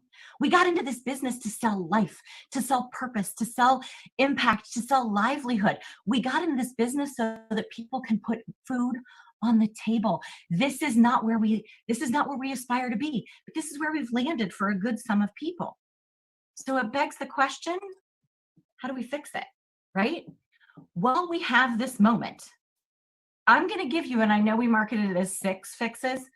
Bonus, I'm a big believer in being an overachiever, so I'm going to give you 7, right? So the first several fixes, 4 of them are quick and easy. This is stuff that we could start doing literally tomorrow. And I know many of you are dealing with fewer people and fewer resources than ever before. Knowing all of that is true, I still fundamentally believe that many of these things could be done by the end of the day tomorrow or by the end of the week. So I'm not giving you stuff that's really pie in the sky here. So let's talk about the first one. This one for me is everything. So if you go back to those tweets and you start thinking about, oh my gosh, they don't see us as transparent. And I will tell you that I once had a perfect candidate experience. They attracted me beautifully. They engaged me beautifully. And I know, what a candidate experience should be.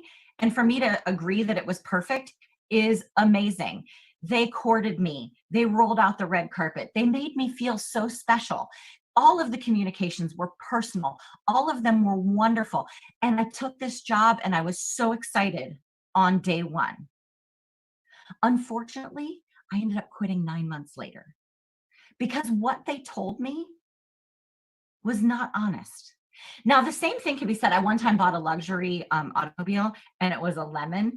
And even with my lemon, I could get my money back. So one of the things that I've been laughing about is that maybe we need to have a lemon law for talent. Maybe if you hire me and the job isn't as billed, you should have to pay my salary. I'm not totally serious, but it's something that we should think about. So when we talk about being honest, tell me the good, the bad, and the ugly.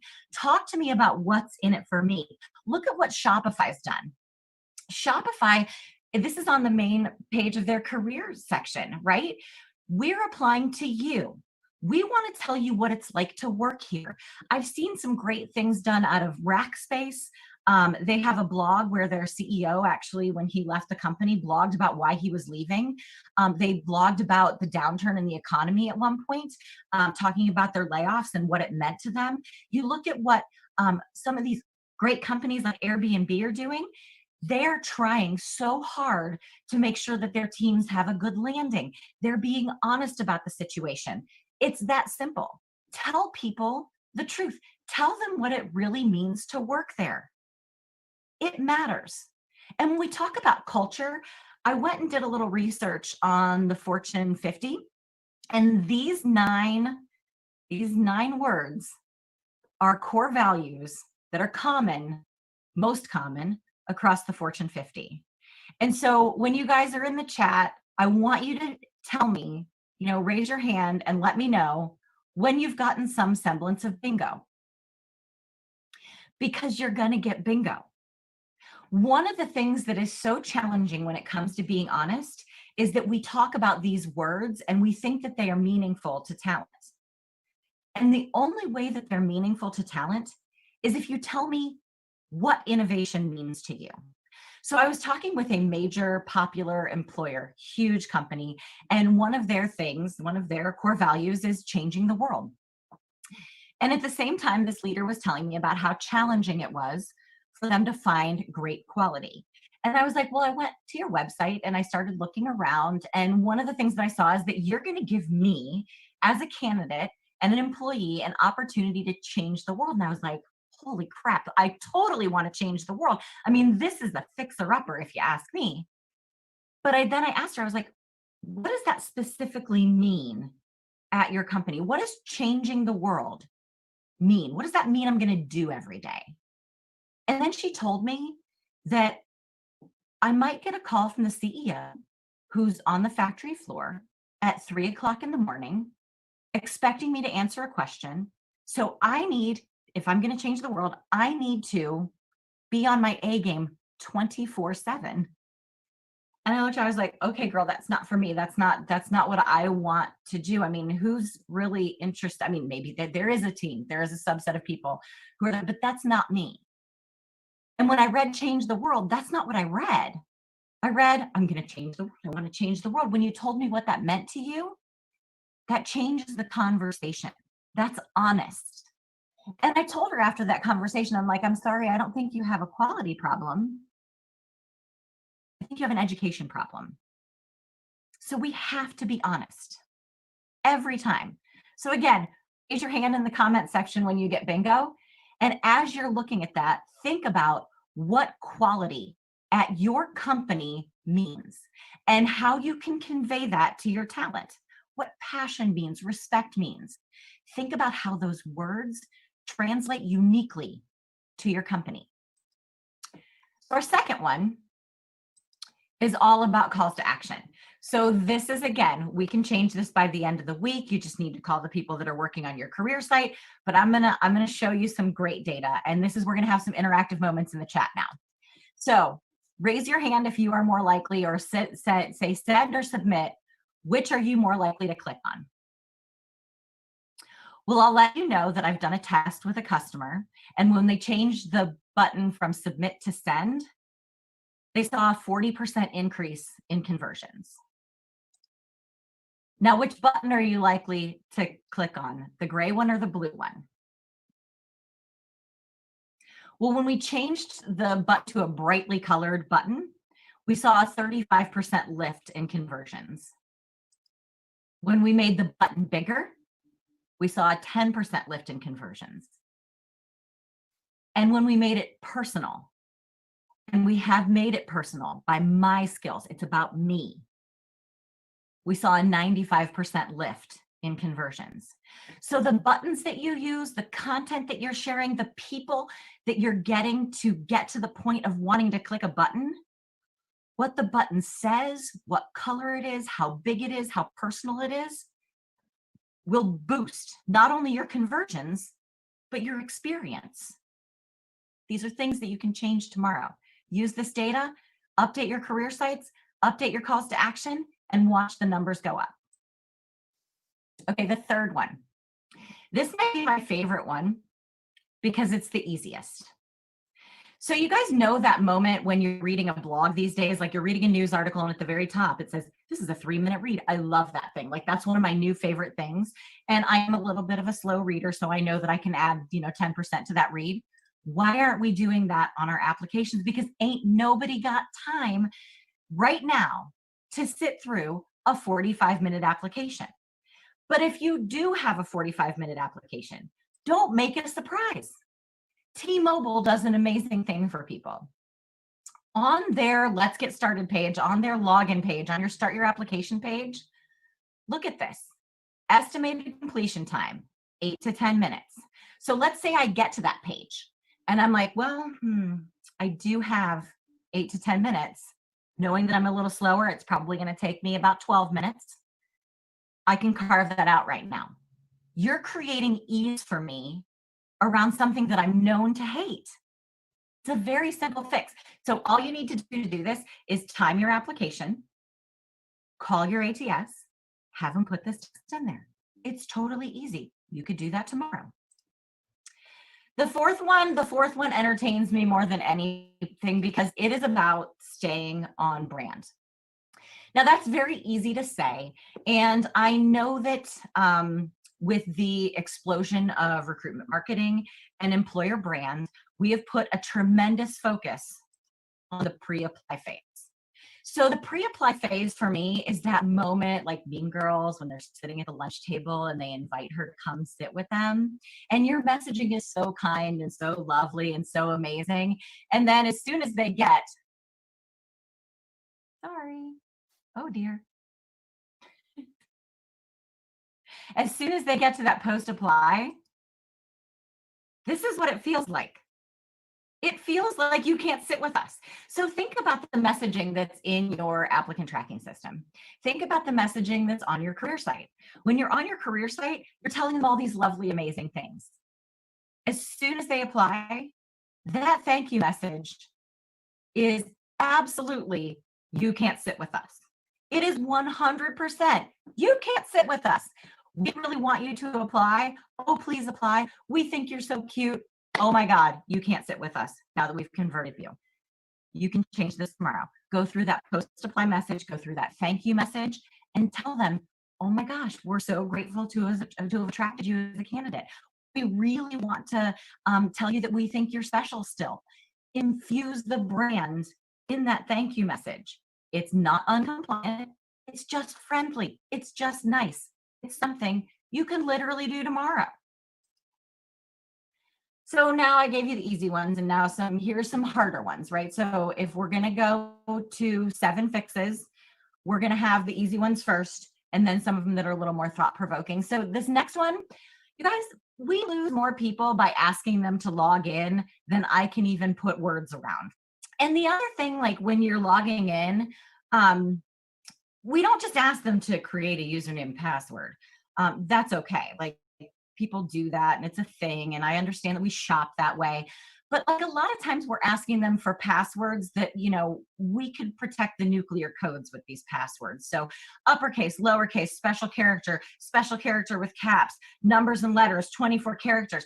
This is not required for a job application. And it makes me wonder as a candidate, what exactly are you going to ask me? If you need a password that's going to be that intense, are you going to be looking for my firstborn? Because I'm not giving that up. So if we can get past the login, which the team at Cox has gotten past, it's a brilliant execution. The team at InFlight did this with Cox. It simply bypasses that login and logs them in and passes their information for them. Username, no. Password, no. What's your name? What's your email address? And then answer these questions. It's that simple. Upload your stuff. We've got a couple questionnaires. And look at this rundown on the side. Everybody loves a checklist. When you're talking about creating an experience, you want to know what the next step is. It goes back to that step slide of that mess. This is untangling the mess, allowing them to not have to create an intense username and password, and then telling them specifically in clear to understand language what the steps are, creates a seamless experience. It's not hard, but it does take time and investment. But man, does it pay off. So our second harder fix is around the post-apply. And this is one of my personal pet peeves. Now, I know everybody talks about the black hole. And I really want to make this real for everybody, because I want you in the chat to kind of tell me at what number of days after applying for your last job, and keep in mind, you work in this industry, so you know that it takes 54 days to hire somebody. Tell me how many days it took for you to go, I'm out, they're not picking me. Consensus, 3 to 4 days, maybe 7. But if you make a candidate wait 7 days after that very unpleasant and on-brand thank you message, if they have to wait 7 days, their assumption is they're out. And our assumption is we're out. And if we think that, we have firsthand knowledge of how this works. They have no hand knowledge of how this works. And I don't have a really good example here because nobody is doing this. Now, I did hear one of my customers who has redesigned their candidate experience. They have asked all of their recruiters to send an email every Friday to people that are on the open rec to say, it's not you, it's us. Now, the pushback that I've heard from companies is that, well, we don't want to let them know that we're slow. They know you're slow. It's okay. It's like I was talking to my friend, Alin Bailey, and we're like, this is one of those mom jeans moments. Candidates know it takes time. They know we're slow. It is not a bad reflection. It's just true. But if you let them know that they're not out and that they're still in it, they're going to hang with you. Even in these really anxious times, it's incredibly important to keep people updated on their status.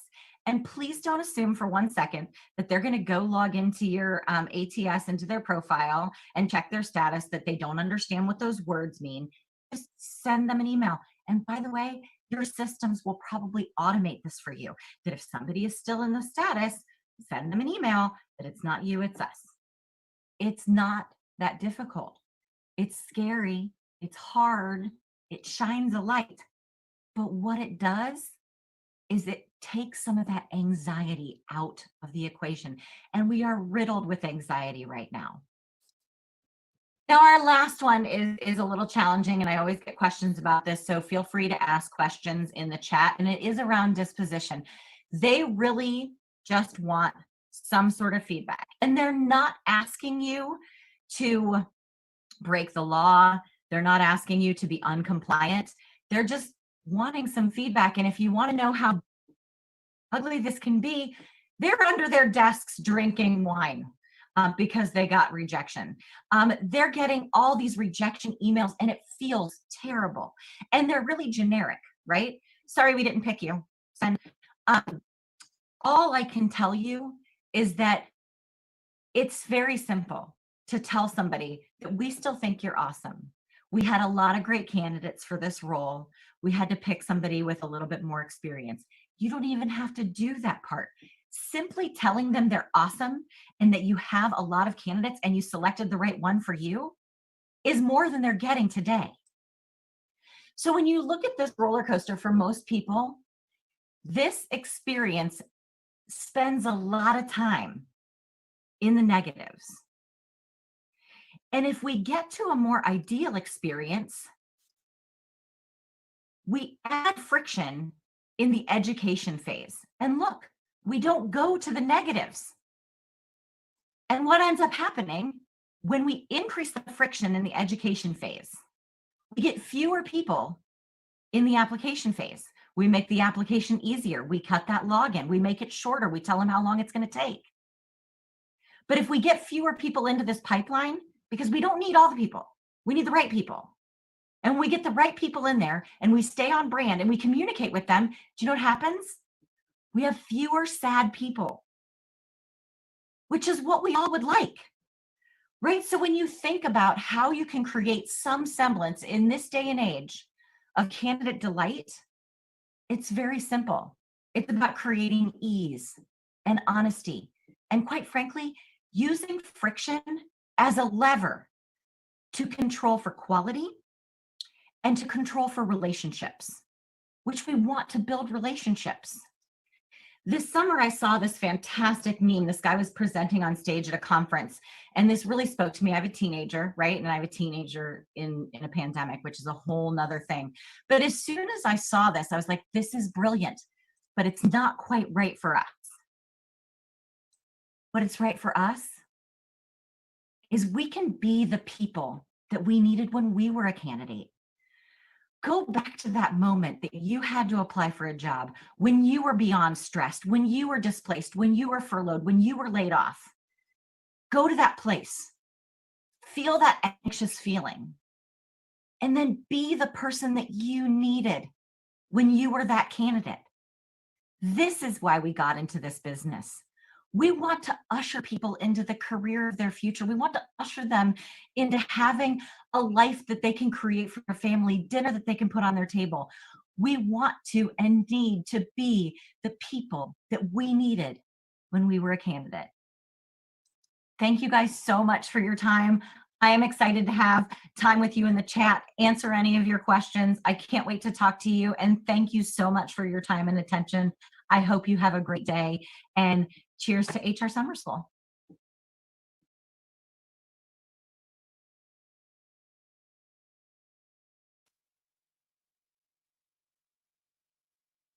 So, no lie, when Tracy Parsons and I first had a conversation, the first time we ever met, in the middle of all this chaos going on around us, I started reaching out to people just to connect because I had planned a spring travel season, do a lot of speaking, and that was obviously not going to happen. That got unplugged virtually overnight. And so I was reaching out to different people, and I'd never actually talked to Tracy, but I'd seen her sharing and being vocal online. So I said, hey, you have a chance to connect. And the first thing she said to me was, hey, it's a great day, and I bring my sunshine with me.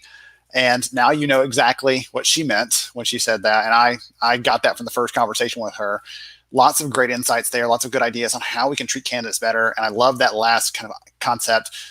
Be the person that you needed when you were a candidate. All of us have come to a job from somewhere else, have applied for a job to get to the work that we're doing.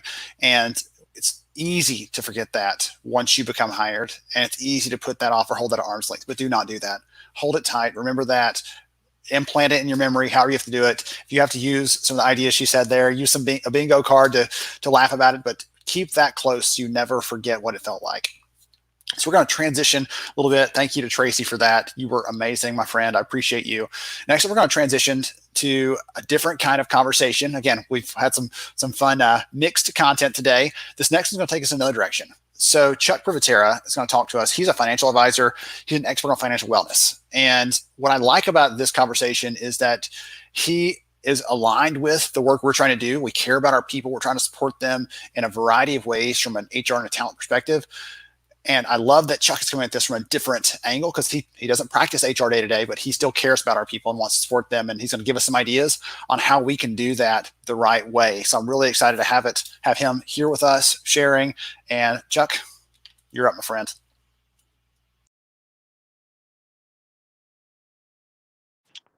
Hi, Ben. Thanks so much for all the hard work you and Dominique have put in. I'm thrilled to be here today.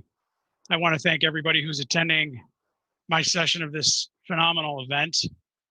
Today, we're going to talk about financial wellness. My name is Chuck Privatera, as Ben said, but I don't think it's going to be the typical financial wellness conversation you may be used to having. So I'm hoping that you're going to learn a few things. I'm hoping that it's going to go beyond what you may be used to hearing about financial wellness and what it means to you, your employees, your organizations. So again, I'm Chuck Privatera. I'm from Westminster Consulting. The title of the presentation is What About Us? Diversity and Inclusion Blind Spots in Your Financial Wellness and Retirement Plan Benefits.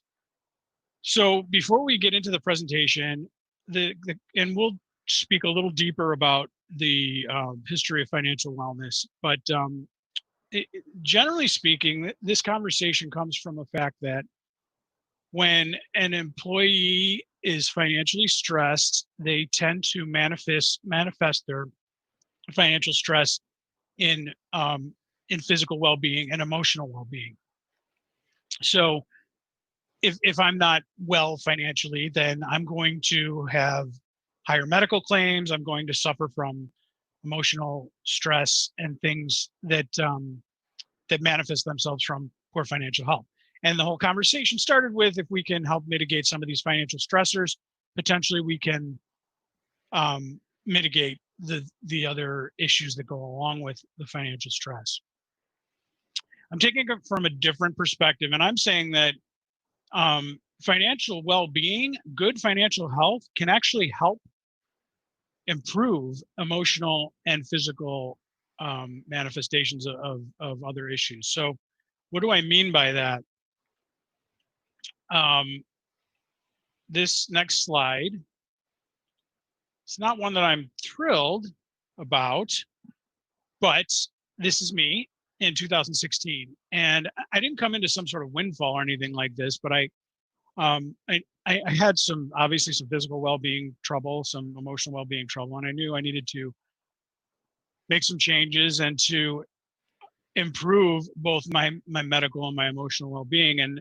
And I had, and what financial wellness is not, I didn't come into some sort of financial windfall, but I had an understanding of my priorities of my spending and where my finances, what was coming in, what was going out, and how to budget and things like that. So I was able to make some changes on the financial perspective that allowed me to allocate some resources to a trainer and a therapist.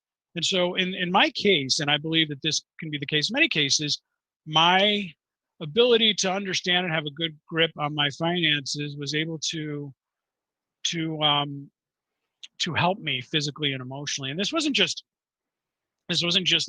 like I said, there wasn't extra money laying around. I mean, I don't believe a lot of us have any extra cash laying around. Well, I'm just going to start spending, a few extra $100 on a trainer. I mean, that wasn't the case. It was saying, okay, we can chip away a little over here, a little over there. So I guess I want to take it from a more positive perspective that good financial health can lead to better emotional and physical health. And here's I'm living proof of that.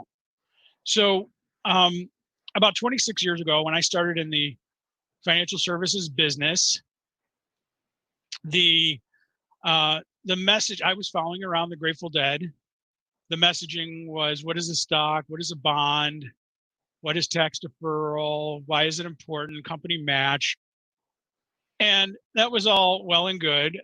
But unfortunately, today, I'm still following around the Grateful Dead. They've changed quite a bit. A few new faces, added a little diversity to the band, but the messaging unfortunately hasn't. And what we're seeing is this sort of similar message is you need to be saving in your 401k plan. You need to be saving 10 to 12%. And it's only speaking to a very small portion of the population. And so I'll move on to my last musical reference. Here's a picture of Pink, and she's really where it all starts from. I have a huge crush on her, which is why I've got her picture there, but it's okay because so does my wife. And we do love Pink, but the point is that she's leading our discussion today. And the song spoke to me. What about us? What about all the broken happy ever afters? And what about all the plans that ended in disaster? And as someone in the financial services business, this was always a concern of mine. We do a lot of work consulting with companies at the plan level, helping them pick the right funds and things like that. And we'll get into that in a second. But what about all the employees that are struggling to retire, that are struggling to save? And so let's sort of go into that a little bit now. So all across the country at companies, and for Westminster Consulting, they're middle market companies with anywhere from 1,000 to 15, 20,000 employees. Companies will have a committee, and you may be on that committee, that oversees the 401k or 403b plan.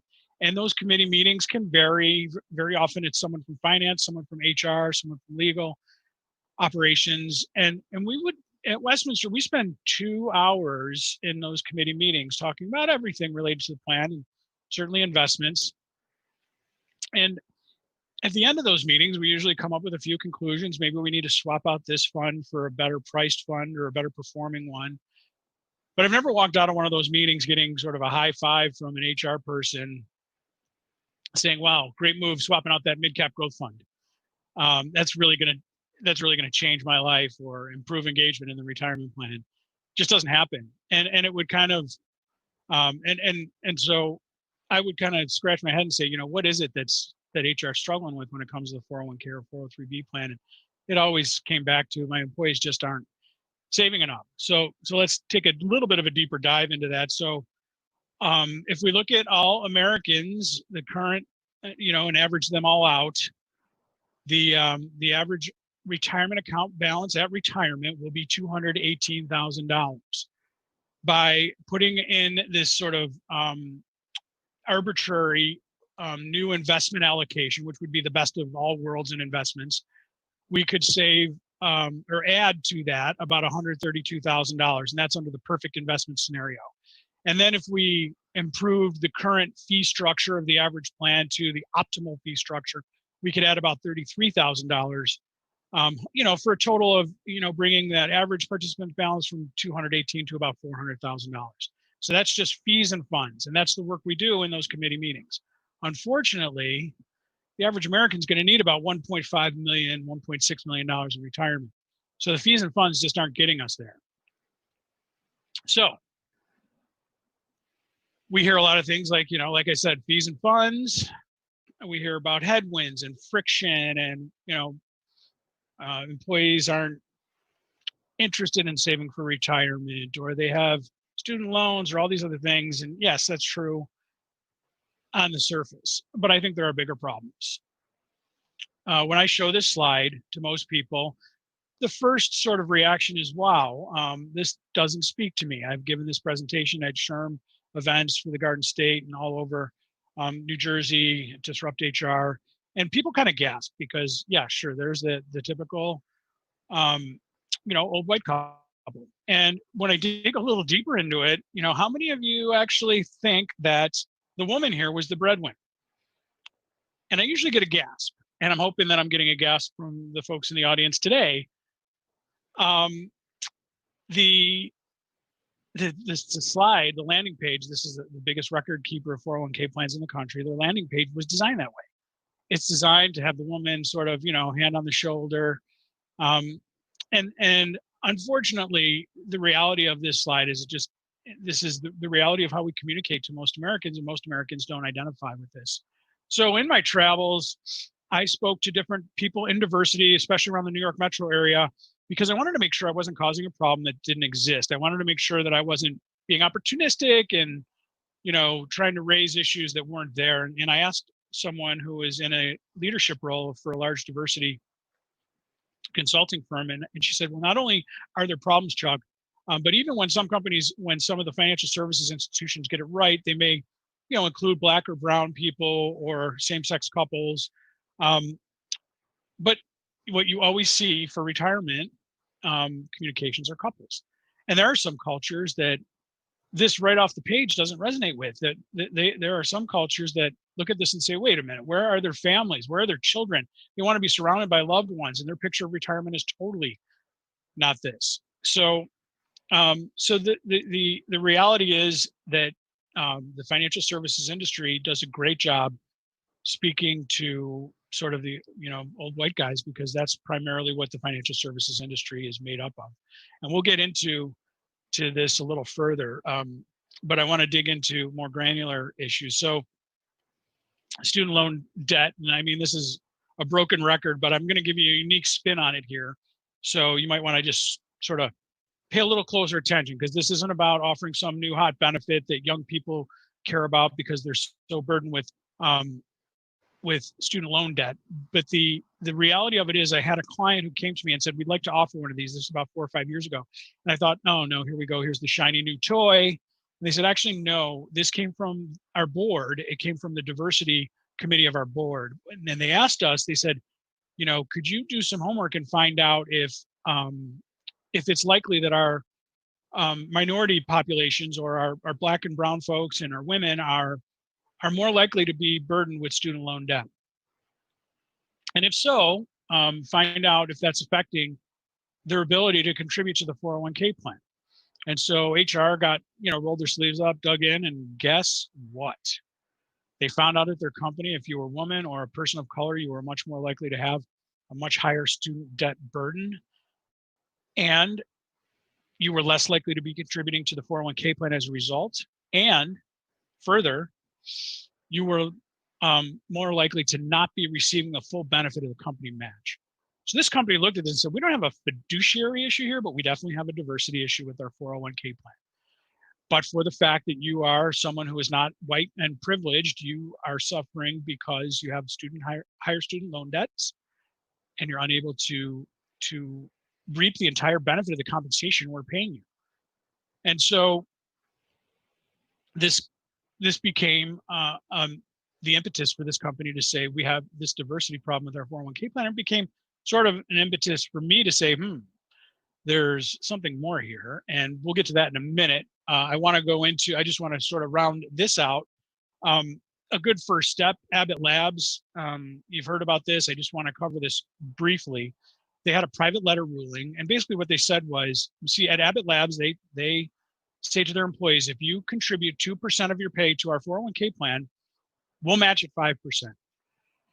And they went to the IRS and said, we're worried that some of our employees with high student loan debt burdens can't even contribute that 2%. So if an employee can show that they're paying 2% of their pay to pay off student loans, we're still going to put the 5% in the 401k plan. Now, the reason they needed to go to the IRS for that is because that under regular rules is not legal to do that. And there's a lot of reasons why. And what Abbott Labs did here, only they can do. That's what a private letter ruling is. But this is a good first step. This is a recognition that we can't let our employees that are burdened with student loans not be participating in the retirement plan. So there's more to come on this. There's legislation. I've been down to Washington, D.C. on behalf of SHRM to lobby for certain legislation, and hopefully we'll get there soon. But this did get me to thinking, if there are diversity issues around this, what kind of other diversity issues are in the retirement plan, financial services industry?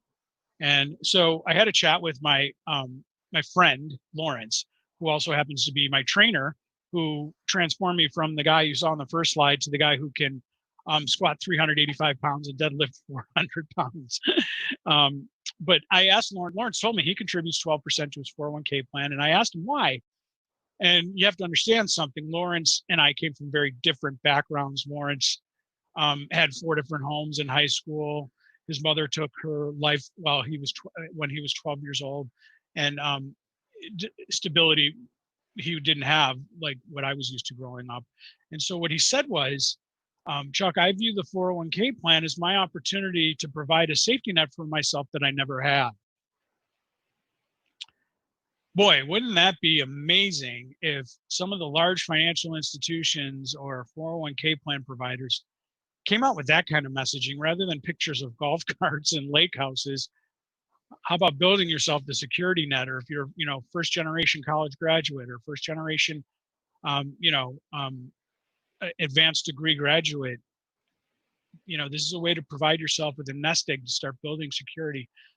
And the communication that I believe, when I'm in rooms in the New York metro area, would speak to a lot more people in terms of engaging them in the retirement plan discussion. So thank you, Lawrence, for opening my eyes to that. So let's talk about savings priorities. This is a study that's cited in the back of the deck that was done by Prudential. Savings priorities, Asian Americans want to be able to take care of their parents or their family members. These are all #1 priorities for these cohorts. Black Americans want to provide college tuition for their family. Latinx Americans want to keep up with their current expenses. The LGBTQ plus community wants to maintain a standard of living for their family if they can't provide. And white men and women want to have enough savings to last through their retirement years. Of course, what's the messaging we always hear is safe for retirement.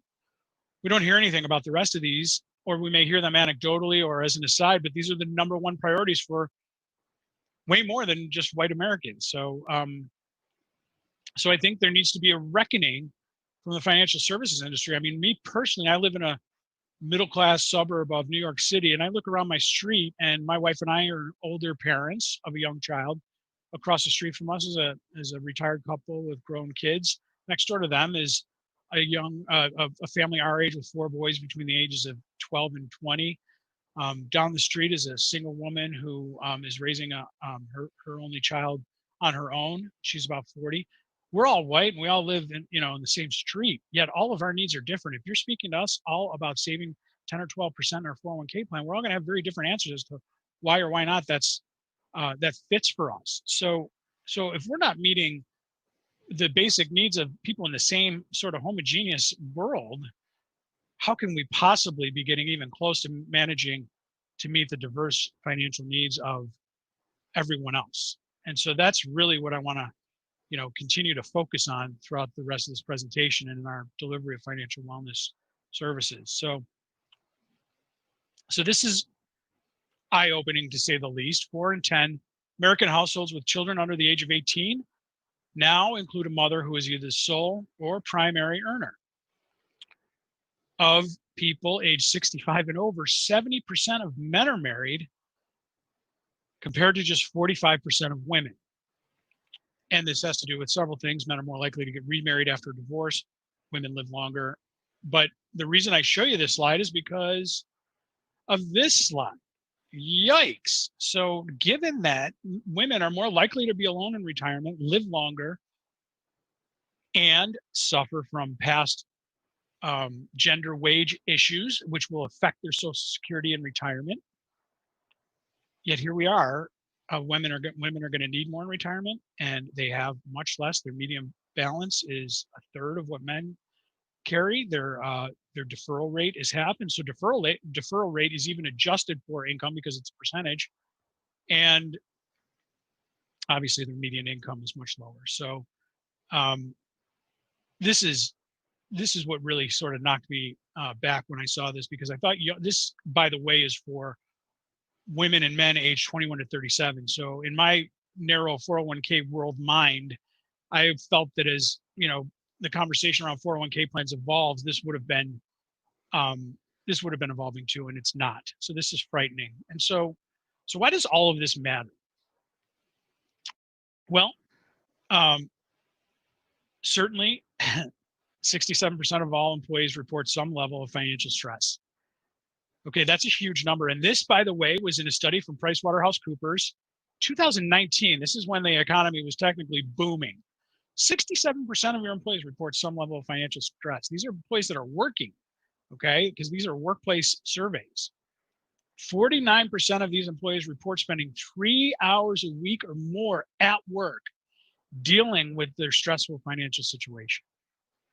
Okay, so this means that I am so stressed about my finances, I'm either working with some sort of credit counseling, trying to fend off creditors, trying to do some refinancing, or whatever I have to do to stay afloat. And this stress is causing me 3 hours of productivity a week. That's real. Those are real numbers. And then finally, why this matters. Financial precarity is sort of a new term. And financial precarity is the idea that there's a certain percentage of the population out there that is so consumed by their finances that they have trouble making decisions. They are overwhelmed. And there was a study recently done of drivers, and they measured a group of over 1,000 drivers, and they isolated the ones that they felt were suffering from financial precarity. And in this particular case, those drivers were 12 times more likely to have an accident on the job. In this particular company, these insurance claims, the cost was over $1 million. So all of this matters from a, we want to be a good employer. We want our employees to come to work feeling safe and secure and well and stress-free, but it's also costing us money as a company. There's real money here. So let's have a little chat about what financial wellness is not. I call it financial whatness. So it's not cheap or free. And why I say that is because very often we find financial institutions willing to send in advisors to give advice, to do free webinars, do free budgeting seminars on site. But if it's free, those folks have to get paid. And I'm not knocking those individuals. This is how they make their living. And they want to convert some of these conversations to individual clients. And that's fine. The problem is they're going to be drawn to, by virtue of the way they get paid, to work with people who have more money. And those just aren't the people that are struggling at your company. And so while they may try to help the folks at sort of the bottom end of the income spectrum, how much time can they really spend with them on helping them reorganize their credit card debt or budgeting or setting up emergency savings, because they just don't get paid that way. And so that is not, in our definition, financial wellness. It's most cases it's not effective, very little participation, and it's not helping the people who need it the most, who are going to impact the organization the most. It's not well defined, not sure what it means, not sure what we're trying to deploy here. And it's not well designed. This goes back to, it's generally serving executives more than, or higher income folks more than the lower income folks. It's not scalable, so it hasn't been to this point. Larger companies or mid-market companies like the ones we serve, very difficult to get boots on the ground and to scale to really do an effective job. Again, the type of either free financial wellness or financial whatness is not free from conflict, because generally those folks will be there for free to sell a product, and that would generally be to people who can afford those products. It's generally not working for people who need it the most. Again, individuals who are really struggling. And so let's just go back to a small history of what financial wellness is, a brief history. This is actually a study done by a friend of mine, Liz Davidson, over at Financial Finesse, and they studied the employees of Aetna at the time. This was in 2014. And what they found was that, so they tracked the medical claims of over 3 years of the population that took advantage of on-site financial planning versus the ones that didn't. And they found a dramatic difference in claims, and the claims were what you would expect. So the people who did not take advantage of financial planning for 3 years, they tracked their medical claims, and they had a 19% year-over-year trend versus the ones who did take advantage of the financial plannings and planning, and theirs was about 4% year-over-year trend. Now, there's not a cause and effect here, but there was absolutely a correlation. And what it meant, what they showed was the claims themselves were neck and back, insomnia, depression. So all the things that you would expect would come from financial stress. And so most companies wanted to do something about it, so many vendors complied. They threw a lot of different technology solutions, a lot of different things that I really wouldn't call financial wellness anymore, and they really diluted the financial wellness conversation over the last few years. At a recent conference of financial advisors, I was there, and they asked the room what financial wellness was, and I heard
All right, everyone. I have no clue what just happened there on the LinkedIn broadcast. I think LinkedIn cut us off. We were blowing them up. We've been having some issues hitting the limits all day long.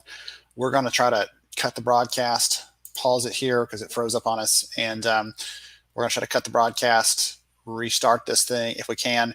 If we cannot, we will kick back in tomorrow and figure out a way to get the extra content recorded into you in a timely manner. So hang tight. We're going to try to restart this.